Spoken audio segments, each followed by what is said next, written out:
Conference, தலைவர்கள் மாநாடு, spiritual leaders conference, ஆவிக்குரிய தலைவர்கள் மாநாடு, பைபிள் ஸ்டடி. இன்னைக்கு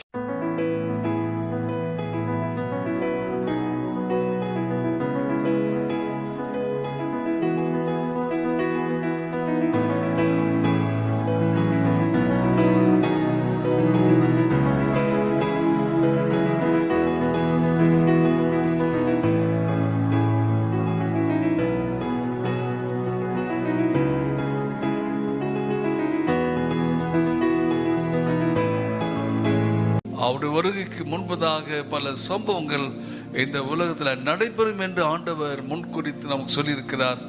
ஆண்டவர் சொன்னபடியே சரியாய் நிறைவேறி கொண்டிருக்கிறது. ஆகவே இந்த நிகழ்ச்சிகளை மற்ற காரியம் நாம் பார்க்கும் பொழுது ஆண்டவர் சீக்கிரம் வரப்போகிறார். அல்லேலூயா.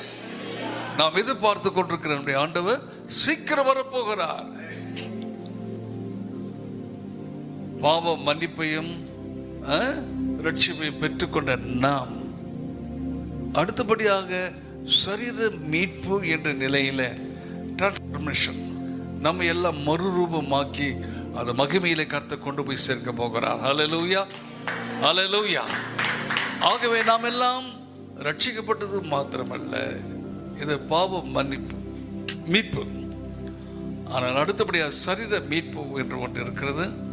ஆகவே அந்த சரீரம் மீட்கப்பட வேண்டும், அதற்காக நாம் எதிர்பார்த்து கொண்டிருக்கிறோம், நாம் நம்மை ஆயத்தப்படுத்தி கொண்டிருக்கிறோம். ஆகவே இந்த நாட்களிலே இவ்விதமாக மதிப்புக்குரிய போதகர் ஐயா அவர்கள் உங்களை எல்லாம் இவ்விதமாக வரவழைத்து உங்களை இன்னும் அதிகமாக உற்சாகப்படுத்தி ஊக்கப்படுத்தி கர்த்தருடைய பணியில அனைவரும் முழு மூச்சாக இறங்கி செயல்பட வேண்டும். ஏனென்றால் ஆண்டவருடைய வருகை மிக சமீபமாய் இருக்கிறது. நாட்கள் பொல்லாதவைகள் ஆனதால் காலத்தை பிரயோஜனப்படுத்திக் கொள்ளுங்கள். நாட்கள் பொல்லாதவைகள் ஆனதால் காலத்தை பிரயோஜனப்படுத்திக் கொள்ளுங்கள். நமக்கு தெரியும், நம்முடைய இந்திய தேசத்தில், நம்முடைய தமிழ்நாட்டில், இன்னும் ஆந்திரா, தெலுங்கானா, ஒரு சில கேரளா, ஒரு 4-5 மாநிலங்கள் மாத்திரம்தான் இப்படி ஒரு விடுதலையோடு கூட இருக்கு. ஆனால் அடுத்தபடியாக வட இந்தியாவில் கடந்து போனால் முழுக்க ஆமா RSS என்று சொல்லப்படுகிற அந்த மக்கள் தீவிரவாதிகளாக, இன்னும் பயங்கரவாதிகளாக இருந்து ஆண்டவருடைய அன்பையும் சத்தியத்தையும் அறியாதவர்களாக, அல்லது மிஷனரிமார்கள் செய்த பணிகள், இந்த நாட்டுக்காக அர்ப்பணித்த அர்ப்பணிப்புகள், இவையெல்லாம் மறந்தவர்களாக, வெளிப்படையாக சொன்னா நன்றி மறந்தவர்களாக இன்றைக்கு சத்தியத்துக்கு எதிராக போராடி கொண்டிருக்கிற ஒரு பயங்கரமான ஒரு சூழ்நிலை நாம் பார்க்கிறோம். ஒரு பழமொழி சொல்லுவோம், வளர்த்த கடா மார்பில் பாய்ந்த. அது போல இன்றைக்கு இருக்கிற உயர்ந்த அரசியல் தலைவர்கள், ஏன் வட இந்தியாவில் இருக்கிற தலைவர்கள்லாம் நீங்கள் பார்த்தீங்கன்னா எல்லாரும் படித்த பள்ளிக்கூடங்கன்னா கிறிஸ்தவ பள்ளிக்கூடம் தான், நம்முடைய மிஷன் பள்ளிக்கூடங்கள் தான். மிஷனரிகள் தான் அவங்களை உருவாக்கினார்கள், கல்வி கற்றுக் கொடுத்தார்கள். ஆகவே இப்படிப்பட்ட ஒரு நிலையில அவர்களை உருவாக்கி உயர்த்தி வைத்திருக்கிற நம்முடைய ஆதி மிஷனரிமார்கள், மருத்துவத்துறையில், தொழில் துறையில், பல நிலைமையில வட இந்தியாவை பார்த்தீங்கன்னா கிட்டத்தட்ட நம்முடைய தென்னிந்தியாவை விட கிட்டத்தட்ட ஒரு 50 ஆண்டுகளுக்கு பின்னால பேக்ல இருந்தது. அங்கெல்லாம் போன கல்வி அறிவு அதிகம் கிடையாது, ஆமா, நாகரிகம் கிடையாது, பல காரியங்கள்லாம் இருக்கு. அதெல்லாம் நான் இப்பொழுது விவரிக்க வேண்டிய அவசியம் இல்லை. ஆனால் நம்முடைய மிஷனரிமார்கள், கர்த்தருடைய பிள்ளைகள், அயல் நாடுகளில் வந்தவர்களும் சரி, நம்முடைய இந்திய தேசத்தில் இருக்கிற நம்முடைய கர்த்தருடைய பிள்ளைகள், நம்மளை போன்ற மிஷனரியர்கள்லாம் அங்கே வட இந்தியாவுக்கு சென்று ஆண்டவருடைய அன்பை எடுத்து சொல்லி அர்ப்பணிப்போடு செயல்படுத்திக் கொண்டிருக்கிறார்கள். எந்த நேரத்திலும் அவர்களுக்கு மரணம் நேரிடலாம், அவர்களுடைய குழந்தைகளுக்கு பிள்ளைகளுக்கு பாதிப்பு ஏற்படலாம், பல நிலைமைகள் இருந்தாலும் அவைகள் எல்லாவற்றையும் அவர்கள் சகித்து கொண்டு ஆண்டவருக்காக ஊழியம் செய்து கொண்டிருக்கிறார்கள். ஆகவே கர்த்தருடைய பெரிதான கிருபையினாலே நம்முடைய கர்த்தருடைய ஊழியக்காரர்களின் ஜெபத்தினாலும் விசுவாச மக்களுடைய பொருளாதார நிலையிலும் ஆதரவினாலும் இன்றைக்கு வட இந்தியா முழுவதும் பல இடங்களிலே நல்ல ஒரு வளர்ச்சி, ஊழிய வளர்ச்சி இருந்து கொண்டிருக்கிறது. அன்புக்குறைகள் எதுக்கான சொல்றேன்னா, நம்முடைய இந்திய தேசத்தில் மத்தியத்தில் ஆளுகை செய்கிற அதிகாரிகள், ஆளுகை செய்கிறவர்கள் எல்லாம் ஆண்டவருடைய அன்பை மறந்தவர்களாக ஏன் எதிராக செயல்பட்டு கொண்டிருக்கிறார்கள். குறிப்பாக சத்தியத்துக்கு எதிராக செயல்பட்டு கொண்டிருக்கிறார்கள், ஊழியக்காரர்களுக்கு விரோதமாய் செயல்பட்டு கொண்டிருக்கிறார்கள். இந்த சூழ்நிலைகள் எல்லாம் மாற வேண்டும். ஆகவே அந்த எல்லாம் நம்முடைய தேசத்தின் தலைவர்களுக்காக, குறிப்பாக இந்த சுதந்திரப்பட்டு இந்தியா சுதந்திரப்பட்டு 78 ஆண்டுகள் ஆனாலும் ஐயர்கள் குறிப்பிட்டது போல நாடு விடுதலை பெற்றாலும் நாட்டில் உள்ள மக்கள் எல்லாம் இன்னும் பாவத்திலிருந்தும் அக்கிரமத்திலிருந்தும் அநியாயத்திலிருந்தும் இப்படிப்பட்ட ஒரு புத்தீனமான காரியத்திலிருந்தும் இன்னும் திருந்தவே இல்லை, மனம் திரும்பவில்லை. ஆகவே இது ஒரு மிக பரிதாபமான ஒரு நிலையாக இருக்கிறது. ஆகவே கர்த்தருடைய பிள்ளைகளாகிய நாம் குறிப்பாக இந்த நாளில் மாத்திரமல்ல, ஏற்கனவே ஜெபித்துக் கொண்டிருக்கிறோம், இருந்தாலும் இன்னும் நாம் ஒவ்வொருவரும் நம்முடைய தேசத்திற்காக திறப்பிலே நிற்கிறவர்களாக, போராடுகிறவர்களாக, நம்முடைய தேசத்தின் மக்கள் அனைவரும் ஆண்டவரை அறிகிற அறிவை அறிந்து கொள்ள வேண்டும், தெரிந்து கொள்ள வேண்டும். அவர்கள் எல்லாரும் ரட்சிக்கப்பட வேண்டும். ஏன் நம்முடைய தேசத்தின் தலைவர்கள் எல்லாரும் சந்திக்கப்பட வேண்டும். இந்தியா இயேசுக்கு சொந்தமாக வேண்டும் என்ற நிலையில நாம் தொடர்ந்து இதுவரைக்கும் நாம் ஜெபித்ததை காட்டிலும் இன்னும் கூடுதலாக இந்த 78ஆம் ஆண்டு சுதந்திர விழாவை கொண்டாடி கொண்டிருக்கிற நாம் நம்முடைய தேசத்தின் ரட்சிப்புக்காக, சுதந்திர விடுதலை அர்த்தம் ஃப்ரீடம், விடுதலை.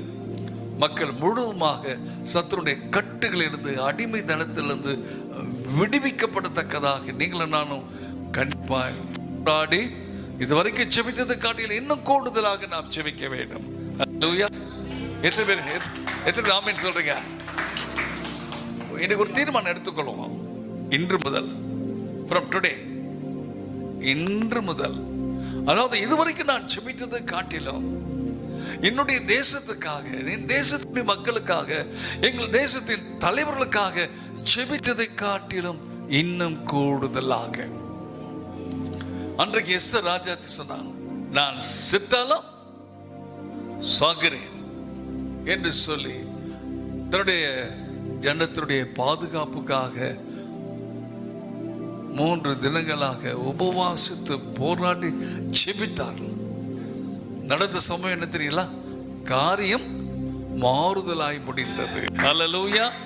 ஆமா, எந்த ஆமா ஆமான் இங்கே யூதர்களை கொன்று போடுவதற்காக தீர்மானம் செய்திருந்தானோ அதே நாளில கர்த்தர் என்ன பண்ணாருங்க, காரியத்தை மாற்றி போட்டார்.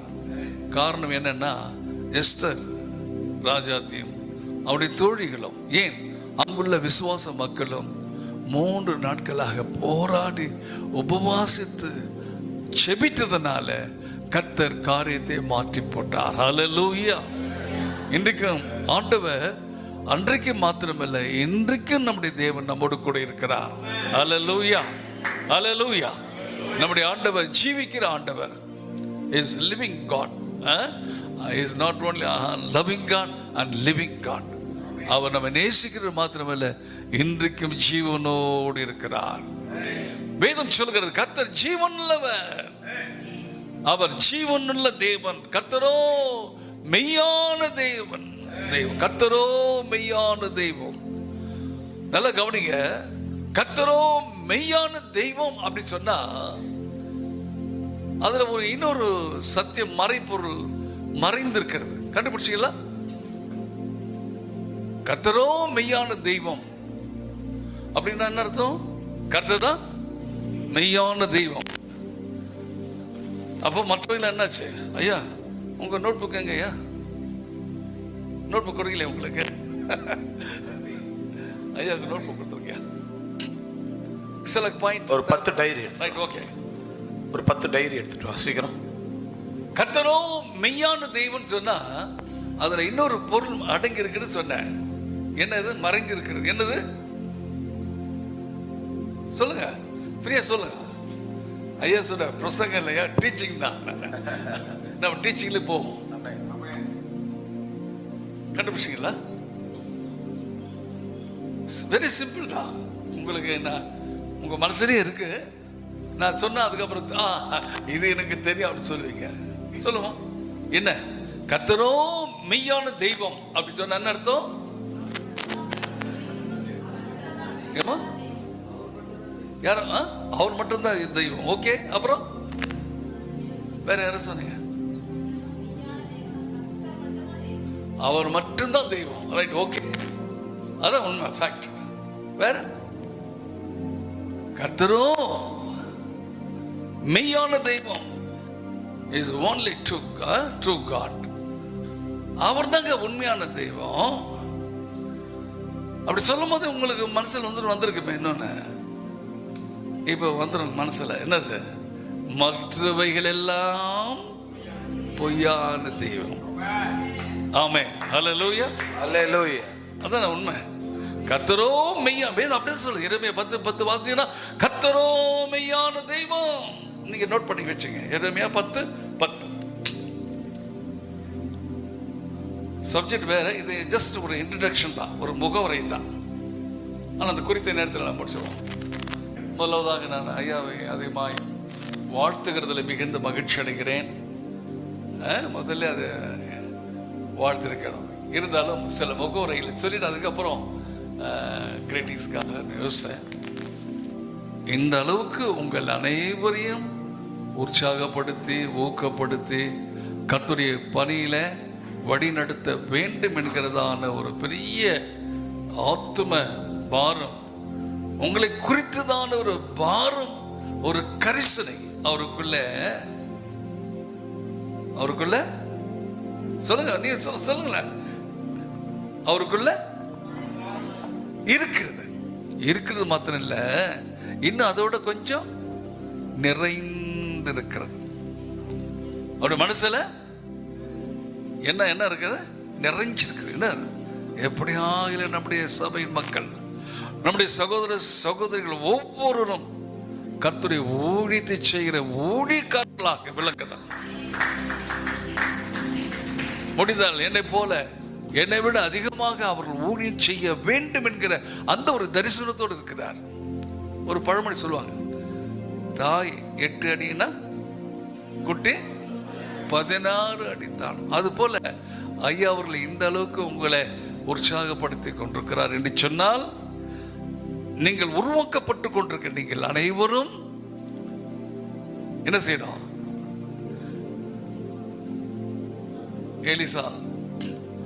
எலியாவிடத்தில் ஒரு கேட்டார்.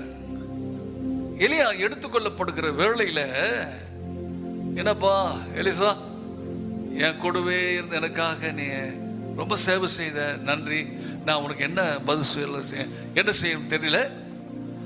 நான் எடுத்துக்கொள்ளப்படுவதற்கு முன்பதாக இவ்வளவு தூரம் எனக்கு நீ உதவி செய்த, அதனால உனக்கு நான் ஏதாவது செய்ய விரும்புகிறேன். என்ன உனக்கு வேண்டியது கேள்வி சொன்னார். உடனே அவர் ஒரு காரியத்தை கேட்டார். என்ன காரியம் கேட்டாருங்க? நீங்க சொல்லுங்க, கேட்கணும் மட்டும் சொல்லுங்க. என்ன காரியம் கேட்டார்? நான் ரொம்ப செல்வாக்கா இருக்கணும் அப்படியா? இல்லை, ஞாபகம் இல்லை. சரி, அப்புறமா சத்தமா சொல்லுங்க. அவருடைய மகிமை வேணும் சொன்னாரா? இன்னும் சும்மா சொல்லுங்க. எது தவறா சொன்னாலும் உங்களுக்கு தப்பு அப்படி சொல்ல போறது இல்லை. என்ன சொன்னாருங்க? ஒரு காரியம் நீங்க கவனிச்சுக்கணும். வேதத்தை நீங்க வாசிக்கும் பொழுதெல்லாம் ஒவ்வொரு எழுத்தாக, ஒவ்வொரு எழுத்தையும் நீங்க என்ன பண்ணோம், நன்றாக கவனிக்கும். அது என்ன சொல்லுது, ஆ போட்டுதா, ஊ போட்டுதா, ஏ போட்டு என்ன என்பதை அந்த எழுத்துக்களை ஐயா நன்றாக உற்று பார்த்து கவனிக்கணும். இப்போ செங்கர் கட்டு அப்படின்னு ஒரு வார்த்தை வருது, செங்கர் கட்டு. அது கா பதிலாக நீங்க பா போட்டீங்கன்னா செங்கர் பட்டு, செங்கல் பட்டு, பொருள் என்ன பண்ணிடும், பொருளே மாறிடும், அர்த்தமே இல்லாம போயிடும். அது போல ஒவ்வொரு வார்த்தைக்கு வார்த்தை நீங்க கவனமா இருக்க வேண்டாம். அதற்கு உதாரணமா ஒருத்தர் இருந்திருக்கிறார். எஸ்ரான் புஸ்தகம் நோட் பண்ணிங்க, வசனம் மட்டும் சொல்லும் போது நோட் பண்ணிங்க. 7ஆம் அதிகாரம் 11ஆம் வசனம் வாசிக்கிறீங்களா? வாசிக்க முடிஞ்சவங்க சகோதரிங்க யாராவது டக்கு வாசிக்கலாம். எஸ்ரா 7:11 வாசிங்க பார்க்கலாம். 7:10 வாசிங்கன்னா நல்லா இருக்கும். 10 வாசிங்க. கர்த்தருடைய வேதத்தை ஆராயவும், அப்படித்தானே, அதன்படி செய்யவும், இஸ்ரவேலிலே கட்டளைகளையும் நீதி நியாயங்களையும் உபதேசிக்கவும் எஸ்ரா தன் இருதயத்தை பக்குவப்படுத்தி இருந்தான். ஒரு அலையில சொல்லாமா? தூங்குறலாம் சத்தமா ஒரு அலையில சொல்லுங்க. தூங்குறலாம் சத்தமா முடிச்சுதாங்கிறீங்களா? ரைட்டு, பரவாயில்ல பரவாயில்ல, இங்கதான் இருக்கேன்னு நினைக்கிறேன். ஏன்னா ரொம்ப நேரம் சொல்ல கொஞ்சம் அப்படி பேசினா தான் அப்படியே உங்களை சொல்ல நீங்க தான் பாசி. அப்போ எஸ்ரா தன் இருதயத்தை பக்குவப்படுத்தி இருந்தான். அல்லேலூயா, பக்குவப்படுத்தி இருந்தான். அதாவது நமக்கு தெரியும், எந்த ஒரு பொருளும் பக்குவப்படுத்தப்படல, பாதுகாக்கப்படல அப்படி சொன்னா அது கெட்டிடும். என்னையா சௌகரியில் தெரியும். ஏமா ஊர்காலம் போடுறீங்கல்ல, ஊர்கான உடனே இந்த நேரத்தில் அதெல்லாம் சொல்லாதீங்க சொன்னீங்களா? எச்சில்லாம் வாயில ஊருக்கா, எலுமிச்ச ஊருக்கா, எந்த ஊருக்காவும் ஒன்று ஊருக்கமாங்க. அதை பக்குவமாக நீங்கள் எடுத்து பயன்படுத்தி கொண்டு இருக்கணும். உங்கள் கை தான். ஆனால் தேவையில்லாமல் அவங்க கை அதில் எந்த பட்டு ஒரு மாதிரி அப்படியே போனால் அந்த ஊருக்கு என்னாவும் கெட்டு போயிடும். நம்ம கை தான், நீங்கள் தான் அதை ப்ரொடெக்ஷன் பண்ணுறீங்க. ஆனால் நீங்களே அதை சரியான முறையில் அதை கவனிக்கலைன்னா அந்த ஊருக்கா கெட்டு போயிடும். அப்போ அதை என்ன பண்ணுறீங்க, நீங்கள் கரெக்டாக அதை பக்குவப்படுத்துறீங்க. என்ன உப்பு உப்பு என்ன அளவு எதுவெல்லாம் போட்டு கேட்டு அதை பக்குவப்படுத்தி ஒரு ஜாரில் மூடியில் போட்டு கேட்டு சுத்தமாக பக்குவப்படுத்தப்படலைன்னா அது பாழாயிடும். ஒரு பழமொழி சொல்லுவாங்க, பார்க்காத பொருள் பாழ் அப்படின்வாங்க. நல்லா கவனிச்சிங்க. இருக்கிற பழமொழிகள், முதுமொழிகள், பெரியோர்கள், ஆண்டோர் சொன்ன வார்த்தைக்கு எல்லாமே எங்க இருக்க, ஆண்டவர் நம்ம கொடுத்த சத்திய வேதாகமத்தில் தான் இருக்கு. ஐயா அந்த காபி டைம்ஸ் மட்டும் எனக்கு சொல்லுங்க. அப்போ எல்லாமே வேதம் தாங்க, வேதம் தான். வேதம் தான் நமக்கு அடிப்படை, உலகத்துக்கே அடிப்படை வேதம் தான். இதுல இருந்து தான் எடுத்து மற்றவங்களாம் காப்பி பண்ணியிருக்கிறாங்க. இதை எடுத்துதான் மற்றவர்களுக்கு அவங்க சொந்த நடையில பேசியிருக்காங்க. சரி இருக்கட்டும். அதனால இந்த எஸ்ரா பற்றி செய்தி நான் போவோம்.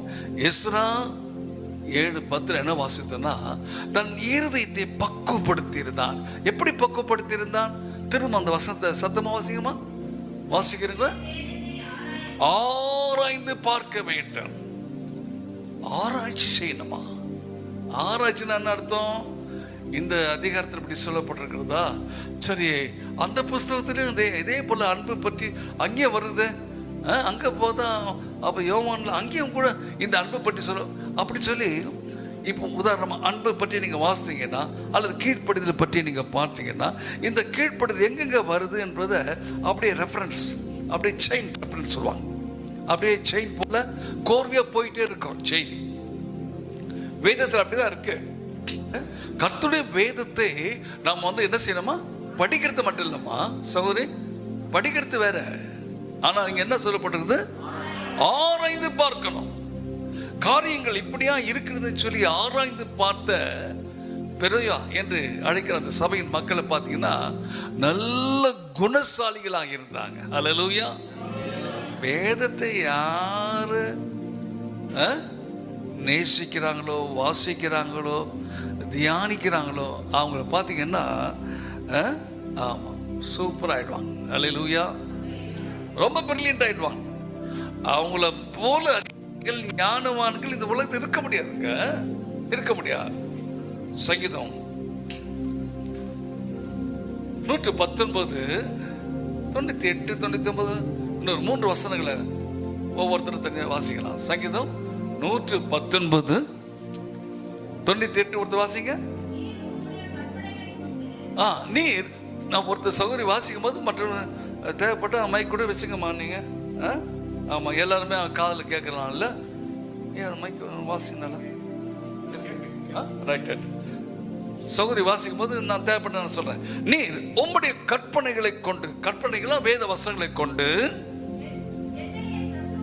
என்னை என் சத்துருக்களிலும் அதிக ஞானம் உள்ளவனாக்குகிறீர். ஹல்லேலூயா. நல்லா கவனிங்க. இந்த வேதத்தை நீங்களும் நானும் படிச்சுட்டா, கவனிக்கிறீங்களா? படிச்சுட்டா நமக்கு முன்பதாக ஒருத்தர் என்ன செய்ய முடியாது, எதிர் நிற்கவே முடியாது. ஆமாம்மா. நம்முடைய எதிராளிகள் என்ன பண்ணுவாங்க? நம்மளை பாராட்டுவாங்களா, குற்றம் சாட்டுவாங்களா? எப்போ குற்றம் கிடைக்கும், எப்போ நம்ம தவறு கண்டுபிடிக்கலாம், அதை தான் பார்த்துருப்பாங்க. நல்லதுக்கு சொல்றதுக்கோ பாராட்டுவதற்கோ வாய் வராது. வாய் இருந்தாலும் வார்த்தை வராது. ஆனா அதே நேரத்தில் ஏதாவது ஒரு சின்ன தவறு தெரிஞ்சா அதை போய் என்ன பண்ணுவோம் தெரியுங்களா? அப்படியே போய் பப்ளிஷ் பண்ணுவாங்க. அக்கா நான் உங்களோட தான் சொன்னேன், தயவு செய்து நீங்க வெளியே யார் கையில சொல்லாதீங்க அப்படின்னு சொல்லிடுவாங்க. அக்கா என்ன பண்ணோம், அப்புறம் தங்கச்சி பார்க்கும், ஏமா ஒரு விஷயம் கேள்விப்பட்டியா? இல்லைக்கா. ஐயோ நீ என்ன பிள்ளையா இருப்ப? இல்லை இல்லை இது போலதான். ஆமா தயவு செய்து நான் சொன்ன சொல்லி இங்க சொல்லாத, உங்களை சொல்ல நீங்க தப்பா நினைச்சு போறீங்க. ஆமா என்ன ஆயிடுமா? மறுநாள் காலையில பார்த்தா ஊருக்கு தெரிஞ்சிடும். சங்கீதம் என்ன சொன்ன? சங்கீதம் சொல்லுங்க. 119, 98, 98. அதாவது ஒரு முறை சொன்னா கூட சொன்ன உடனே நீங்க என்ன பண்ணணும், கப்புன்னு அதை பிடிச்சிக்கணும். அப்போ கரெக்டாக அதை கேட்ச் பண்ணணும்னு சொன்னா சொல்றது என்ன பண்ணணும், சொல்லும் போது நல்லா கவனிக்கணும். நல்லா கவனிச்சதான். கவனிக்கலன்னா முடியாது, கவனிக்கலன்னா முடியாது. யாத்திராகமும் 15ஆம் அதிகாரம்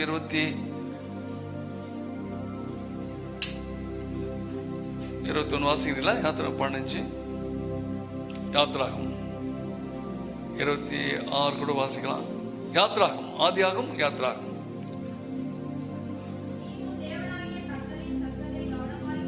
கவனிங்க, ஆண்டவர் நமக்கு என்ன சொல்லிருக்காரு? வேதம் என்ன சொல்லுது தெரியுங்களா? நீ உன் தேவனாகிய கர்த்தரின் சத்தத்தை கவனமா கேட்டு. எப்படி கேட்கணுமா? கவனமா கேட்கணும். ஏதோ ஃபேனை பார்த்துக்கின்னு டிவியை பார்த்துன்னு அப்படியே வேடிக்கை பார்த்துட்டு கேட்டா மனசுல தங்காது.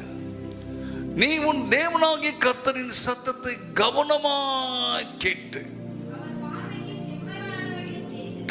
செய்து. நல்ல பாருங்க, திரும்ப அந்த வார்த்தை வருது. அவருடைய கட்டளைகளுக்கு என்ன பண்ணுமா? செவி கொடுக்கணும். செவி கொடுக்கணும் என்ன அர்த்தம் ஐயா? செவினா காதுயா, காதை கட் பண்ணி எனக்கு கொடுத்துடணும் ஐயா, அப்படிதானே ஐயா? செவி கொடுத்துனா என்ன பண்ணோம்? கட் பண்ணி கொடுத்துடலாமா? கொஞ்சம் கொஞ்சோண்டு போனாமா? சரி ரைட். யாரும் காது ஐயா சோட்டு போனார், கட் பண்ணி விட்டுட்டு போறீங்க, மாம்பா போய். அப்போ ஆண்டவருடைய வார்த்தை என்ன சொல்கிறது? ஆண்டவர் என்னோட என்ன பேசுறாரு. இங்க செய்தி கொடுக்கும் போதெல்லாம் யார் பேசுனா சரி, கடவுளுடைய பிள்ளைங்க, கர்த்தருடைய பிள்ளை, பாஸ்டர் பேசுறாரா, ஆமா, என்ன ஆண்டவரே என்னோடு பேசும் ஆண்டவரே, நான் என்ன செய்யணும், என்னோடு பேசும் ஆண்டவரே என்று சொல்லி அந்த வாஞ்சியோடு நீங்க இருந்தா தான் ஆண்டவர் உங்களோடு பேசுவதை நீங்க கேட்ச் பண்ண முடியும். இப்போ என்ன போல தோண அப்படியே பல ஒன்று பேசுகிற ஆண்டவர் இல்லை. அவருடைய வார்த்தை சும்மா சிங்கிள் வேர்டு தான், ஒரே ஒரு வார்த்தை. அந்த ஒரு வார்த்தை நம்ம உஷாராக இருந்தால் தான் பிடிச்சிக்க முடியும், இல்லைன்னா கவனிக்க முடியாது.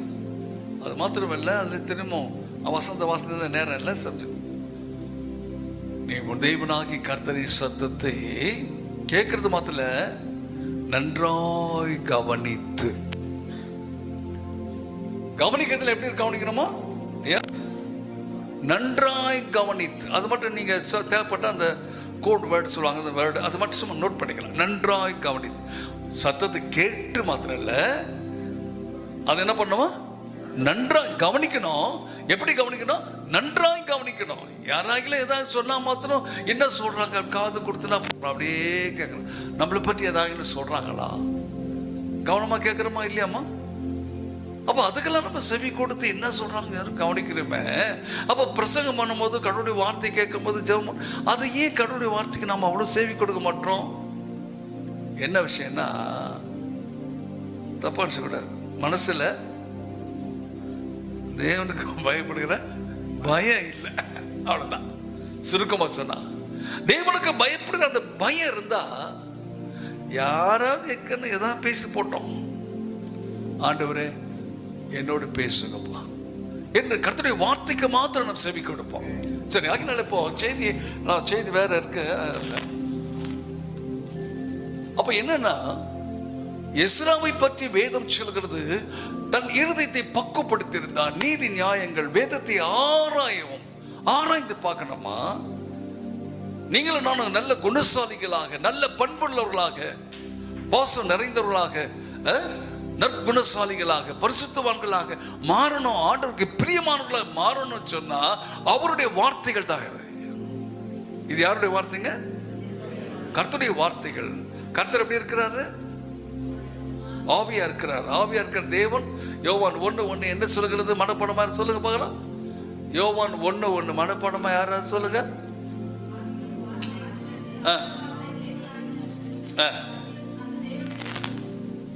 வார்த்தை சாப்பிட்றாதீங்க, கரெக்டாக சொல்றீங்க, ரொம்ப சந்தோஷம். இன்னும் கொஞ்சம் அது மனசு நல்ல. அதுதான் இப்போ பாயிண்ட். என்னன்னா, படிச்சிட்டீங்களா? படிக்க சொல்ல, மனப்படமா சொல்ல. ரைட், பரவாயில்ல, வாசிங்கம்மா. ஆதியிலே வார்த்தை இருந்தது, அந்த வார்த்தை தேவனிடத்தில் இருந்தது, அந்த வார்த்தை தேவனாய் இருந்தது. வார்த்தை தேவனாய் இருந்தது. ஆதியில வார்த்தை, அந்த வார்த்தை தேவனிடத்திலிருந்து தேவனாய் இருந்தது. 14ஆம் வசனம் என்ன சொல்லுது?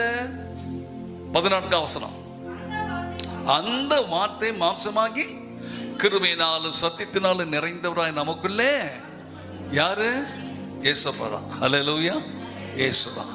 அப்போ அந்த வார்த்தை தான் யாரு? இயேசு. அந்த வார்த்தை தான். இப்ப தேவன் எங்க இருக்கிறார்? தேவனை தேடுங்கள், தேவனை தேடுங்கள், தேவனை தேட வேண்டும் சொல்லுமே. தேவனை எங்க தேட போறோம்? ஆலயத்துக்கு வந்தா ஆண்டவர் வார்த்தைகளுக்கே ஜெபிக்கிறோம், கேட்கிறோம். அல்லது தேவனை தேடுகிறது சொல்லும்போது அவருடைய வார்த்தைகளை நம்ம பத்திரமா கைகளை வச்சிருக்கிறது பிரயோஜனம் இல்லை. அவருடைய வார்த்தைகளை என்ன வேணும்? படிச்சு. எஸ்ரா பார்த்தல, கர்த்தருடைய நீதி நியாயங்களை ஆராய்ந்து பார்க்க அப்படி செய்யவும் எஸ்ரா தன் இருதயத்தை பக்குவப்படுத்தி இருந்தான். அப்ப என்ன அர்த்தம்? வேத வசனங்களை மனசுல வச்சிருக்கணும். தாவீது சொல்வார், ஆண்டவரே நான் உமக்கு விரோதமாய் பாவம் செய்யாதபடிக்கு உம்முடைய வாக்கை என் இருதயத்துல வைத்து வைத்தேன்.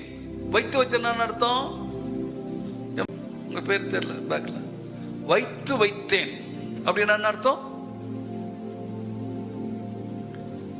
உங்களதான் கேட்க, நீங்க அங்க பாக்குறீங்க, உங்களதான். என்ன வைத்து வைத்தேன்னு என்ன அர்த்தம்? நான் சொல்றது புரியுதா உங்களுக்கு? அவங்கள கேட்ட நீங்க சொல்றீங்களா? சப்போர்ட் பண்ண நல்லதுதான். ஐக்கியம். என் இருதயத்துல பதிச்சு வச்ச. அதனோட என்ன அர்த்தம்? மனப்பாடம் பண்ணி வச்சுக்கிறேன்னு அர்த்தம். தூக்கத்தில் எழுந்து கேட்டாலும் கரெக்டா சொல், கர்த்தரின் மேய்ப்பராய் இருக்கிறாரோ தாட்சி அடையே அவர் என்ன அப்படி சொல்லி. அப்போ மனசுல இருக்கணும் வேத வசனங்கள், நம்முடைய இருதயத்தில் நிறைந்து இருக்கணும். அப்போ 11 வசனம் வாசிக்குமா? இல்ல எஸ்ரா 7:11 பாருங்க, உங்களுக்கு பிரயோஜனமா இருக்கு. அதுதான் சொல்ல, கர்த்தருடைய கற்பனைகளையும்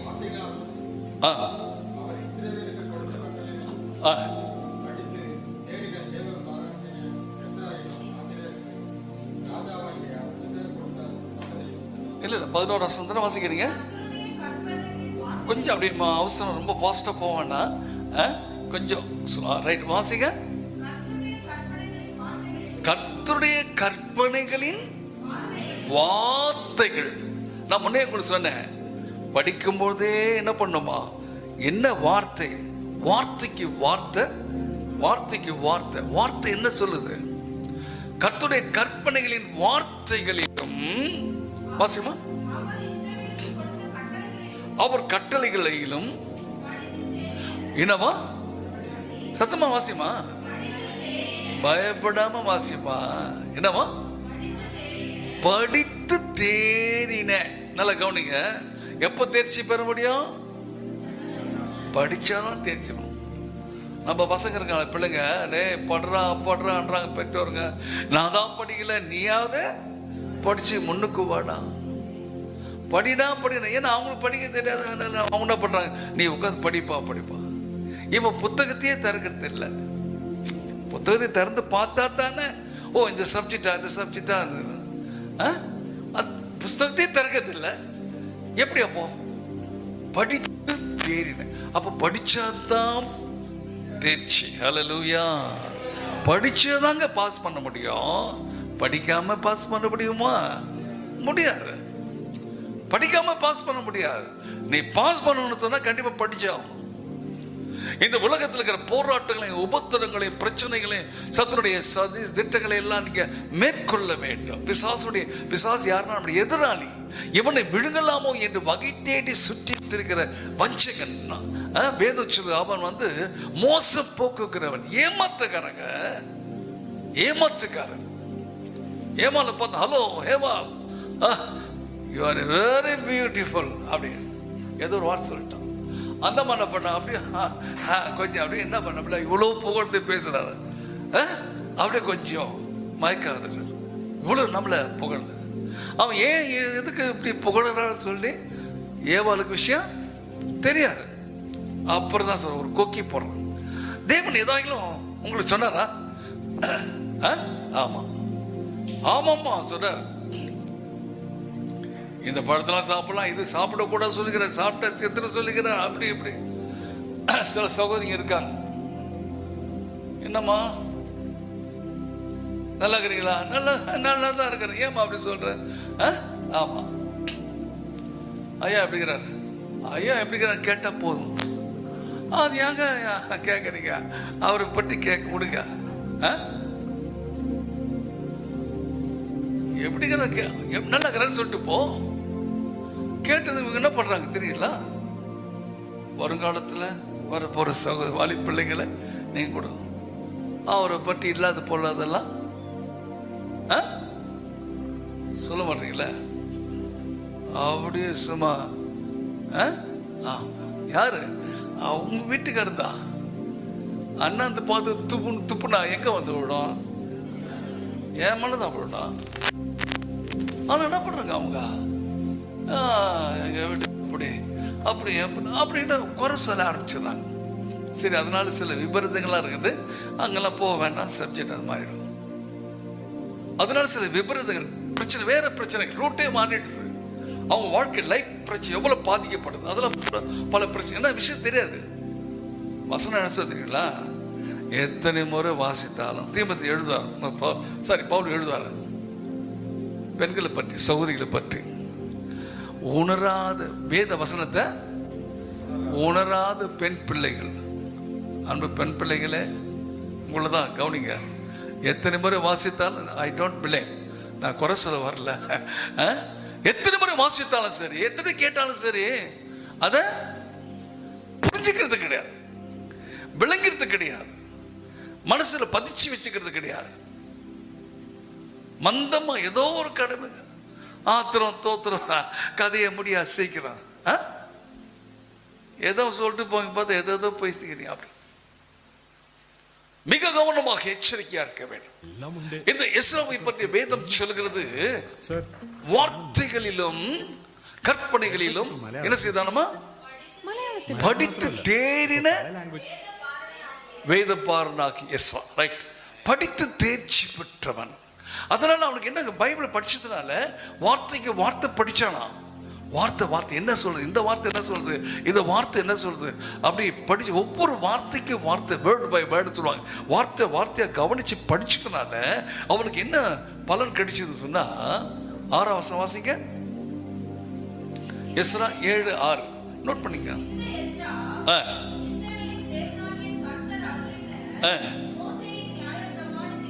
மோசே நியாயப்பிரமாணத்தில் தேறின வேத பாரகனாக இருந்தான். என்ன படிச்சு நல்ல பயன் பண்ணிட்டான், அதனால சூப்பர் ஆயிட்டான். தேறின வேத பாரகன். எந்த சந்தர்ப்பத்தில் என்ன சத்தியத்தை சொல்லணும், யார் யாருக்கு என்ன வார்த்தை சொல்லணும்.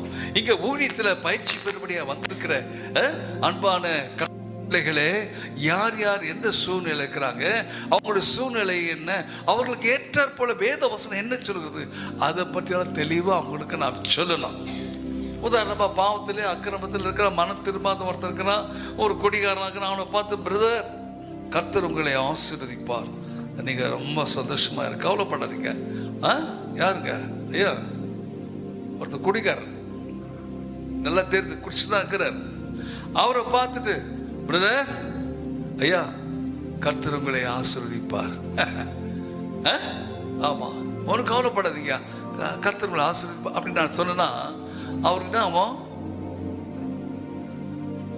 இன்னும் குடிச்சுன்னு இருக்கலாம் பொழுது, பரவாயில்ல, கர்த்தர் என்ன பண்ணுவாரா, ஆசீர்வதிப்பு சொல்லுகிறாரு. அப்ப என்ன சத்தியத்தை நான் சொல்லணும், அவருக்கு பார்த்து அவர் குடிக்கிறேன்னு தெரிஞ்சா என்ன பண்ணோம், பிரதர் தயவுசெய்து அன்றைக்கு புரிஞ்ச அவர் ஏற்றுக்கிறாரு இல்லையோ, கொஞ்சம் கட் பண்ணிக்க, குறைச்சிங்க, விட்டுடுங்க.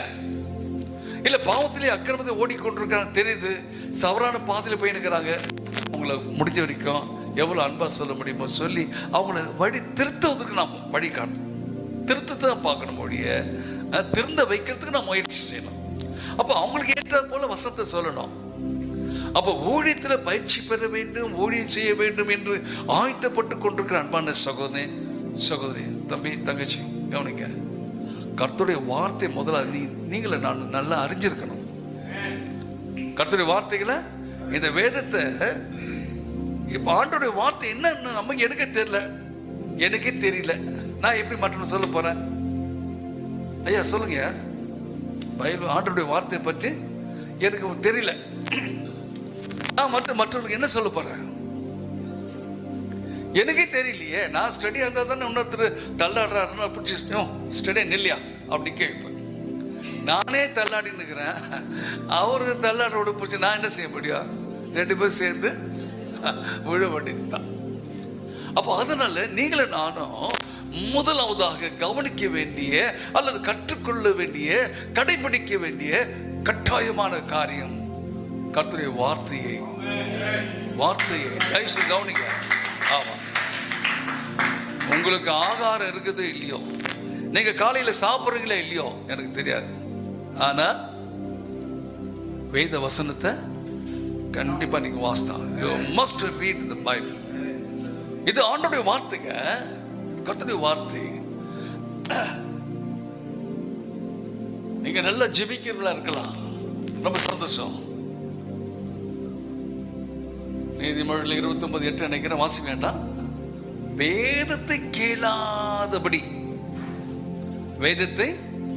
கேளாதபடி வாசிக்காதபடி தன் செவியை விளக்கனுடைய ஜெபம் அருவருப்பானதான். நான் பைபிள் வாசிக்கிறது விருப்பம் இல்லை, எனக்கு விருப்பம் இல்லை, ஆசை இல்லை, பைபிள் படிக்கணுன்ற எண்ணமே இல்லை. ஆனா என்ன பண்றேன், ஆண்டவரே என்னை ஆசீர்வதிங்கப்போ, என்னை ஆசீர்வதிங்கப்பா அப்படின்னு பாரத்தோட ஜெபம் பண்றேன். அப்படி வச்சுங்களேன், கடவுள் ஆண்டவர் சத்தத்தை கேட்பாரா? கேட்க மாட்டார். ஏன்னா உதாரணமா, ஏன்பா நான் உனக்கு என்ன சொல்றேன் அதை நீ விட்டுட்ட, நான் சொன்னேன்னு நான் உனக்கு என்ன சொன்னேன்னு அதை நீ செய்யாம இப்போ வந்து சும்மா நீ அதை பண்ண இதை பண்ணு என்ன தொந்தரவு பண்ணி பசங்களோட பெற்றோர் என்ன பண்ணுவோம் சொல்லலாம் தெரியுங்களா? டேய் நீ போட அந்த பணத்தை கூட அவங்க எனக்கு பணம் கொடுப்பான், அது முதல்ல வேணுது வெயிடா, நான் அதுலேருந்து உனக்கு தரேன் எதுவும் சொல்லி படிச்சுக்கலேன். இவன் இந்த போகிறேன்பா இந்த போகிறேன், டேய் போயிட்டு வாடான்றான். தோ போகிறேன் பையன் என்ன பண்ணுறான்? தோ போகிறேன்றான். தோனா என்ன அர்த்தம் ஹிந்தியில் தெரியுங்களா? சில மொழியெல்லாம் கற்று வச்சுக்கணும் நீங்கள். தோனா ரெண்டுன்னு அர்த்தம். ஏக் தோ தோ போறான்னா அப்புறம் அவரே விளங்கிட்டு சொல்லுவாரு, என்னடா பையனா நான் சொல்லி 2 மணி நேரம் ஆச்சு, இன்னும் போய் நீ வரல, அந்த பணத்தை வாங்கினதான் சொன்ன, ஏன் போல நீ சொல்லி 2 மணி நேரம் ஆச்சாடா உன்னோட பையனும் அப்படின்னு கேட்பாரு.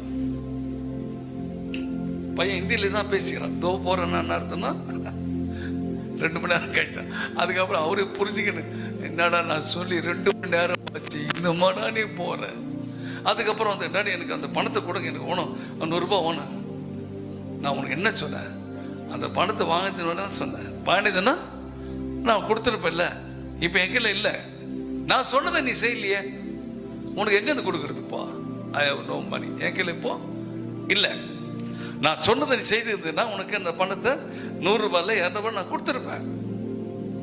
அதுபோல ஆண்டவர் நமக்கு சில காரியங்களை சொல்லியிருக்கிறார். அதான் ஆண்டவருடைய வார்த்தைகள் தான். நாம் என்ன செய்யணும், எப்படி பேசணும், எப்படி பார்க்கணும், எப்படி ஒடுக்கணும், நம்முடைய பார்வை எப்படி இருக்கணும், நம்முடைய நடை எப்படி இருக்கணும், நம்முடைய பேச்சு செயல் எப்படி இருக்கணும், எல்லாத்தையும் ஆண்டவர் இந்த சத்திய வேதாகத்தின் மூலமா தெளிவா சொல்லியிருக்கிறார். இதை பற்றி நாம் என்ன செய்யறது கிடையாது, திறந்து பார்க்கறதே கிடையாது, இல்லை திறந்து படிக்கிறதே கிடையாது. ஏதோ ஒரு கடமை ஆத்திரம் தோத்திரம் வசனமா அம்மா சொல்றாங்க நல்லா படிக்கணும்னு சொல்லிட்டு பாஸ்டர் அப்பப்போ பைபிள் படி டக்குன்னு பார்க்கணும். யூதாஸ் ஆண்டு கொண்டு சேர்த்தான். நல்ல வசனமா கிடைக்குன்னு பார்த்தா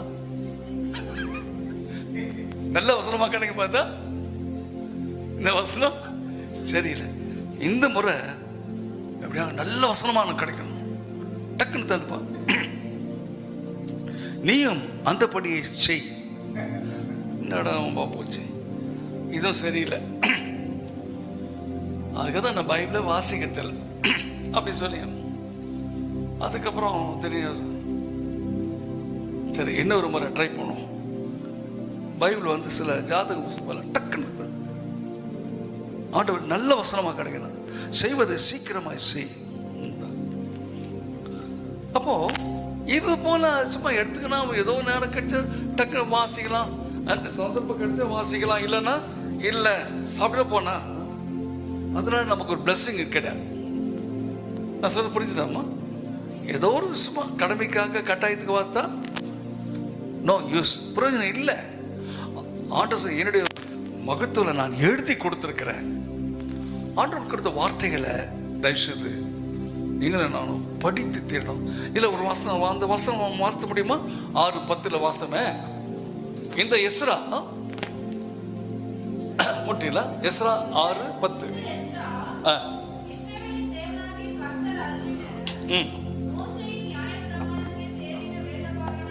தேர்ச்சி பெற்றிருந்தான், நன்றாக அறிந்திருந்தான்.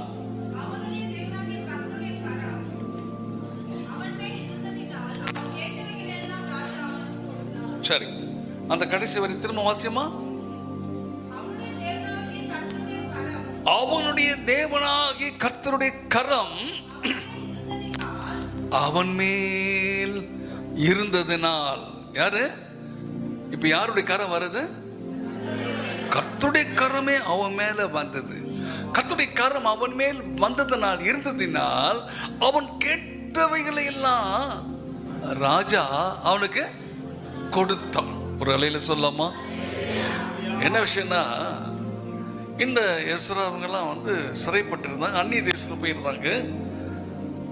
அப்போது அடிமைப்பட்டுலாம் இருந்தாங்க. தேசத்துக்கு நான் போக முடியல, அதெல்லாம் ஏன் சிறைப்பட்டு வந்திருக்காங்க, கீழ்ப்படியாக போனதுனால தான் சிறைப்பட்டு வந்திருக்காங்க. தேவனை அவர்கள் ஒப்பு கொடுத்தார். இருந்தாலும் இந்த சந்தர்ப்பத்தில் இந்த எஸ்ரா கர்த்தருடைய வார்த்தைகளை கவனித்து நடந்ததுனால அவன் கேட்டவைகளையெல்லாம் ராஜா அவனுக்கு கொடுத்தான். அப்போ கர்த்தருடைய வார்த்தைக்கு அவன் செவி கொடுத்ததுனால கர்த்தர் அந்த ராஜாவுடைய மனசுல பேசினார். என் மகன்பா, என் மகன், அவன் என்ன கேட்கிறானோ கொடு. ராஜாவே, எங்களுக்கு சுதந்திரம் வேணும், எங்கள் நாட்டுக்கு நாங்கள் போகணும். ராஜா என்ன சொல்றது தெரியுமா? Alright, okay. எங்களுக்கு பணம் வேணும், ஓகே. என்னோட கஜானாலும் தரேன், மரணம் வேணும், பாரஸ் மந்திரி கூப்பிட்றான், உனக்கு என்ன தேவை? அந்த நகை அந்த புஸ்தகம் வாசி பார்த்தேன் தெரியும். எல்லாத்தையும் சாங்ஷன் எல்லாம் சாங்ஷன் ஆகிடும். கர்த்தருடைய வார்த்தையை நீங்களும் நானும் அவருடைய வார்த்தைக்கு கனம் பண்ணணும், மதிப்பு கொடுக்கணும். அவருடைய வார்த்தையை நாம் வாசித்து வந்தோம்னு சொன்னால் அவர் நம்மோடு கூட இருந்து நம்மை கனப்படுத்துவார். அல்லது கேவலமாகவோ அப்படிலாம் குறை சொல்லியோ குற்றப்படுத்தியோ பேசக்கூடாது. அது நம்முடைய வேலை இல்லை. குறை சொல்றதும் குற்றப்படுத்தி யார் வேலைன்னா பிசாசு வேலை.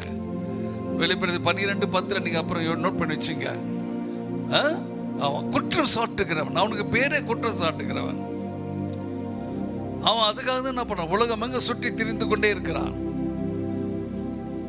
யோபு விஷயத்துல போய் நிற்கும் போது ஆண்டவர் கேட்டார், என் தாசனாக யோபு மேல் கவனம் வைத்தாயோ? அப்போ அவன் சொல்றான், நான் எல்லாத்தையும் பார்த்துட்டு ஆண்டவர், அவனை நீர் அவனையும் அவனுக்கு அவனுடைய வீட்டை அவனுக்கு உண்டான எல்லாவற்றையும் சுற்றி வேலி அடிச்சு வச்சிருக்கீங்களே, நான் டச் பண்ண முடியல அப்படின்ட்டான். அதனால குற்றம் சாட்டுகிறவன், குறை சொல்ல முடியாது. பிசாசு 24 மணி நேரம் வேலை செய்து கொண்டிருக்கிறான். ஒன்றை மறந்து விடாதீங்க, உலகத்தாரை பற்றி பிசாசுக்கு கவலையே இல்லை. உலகத்தாரை பற்றி, உலகத்தார் பாவத்திலேயே அக்கிரமத்தில் வாழுறாங்களே, சத்தியம் சக்கரை பொங்கல் சத்தியம், இதுக்கு இடத்துல சத்தியம் போய் சொல்லிட்டு இருப்பாங்க. அப்போ உலக பாவத்தில் வாழ்கிற மக்களுக்கு பற்றி பிசாசுக்கு கவலையே இல்லை. ஏன் கவலை இல்லை? ஏன் கவலை இல்லை?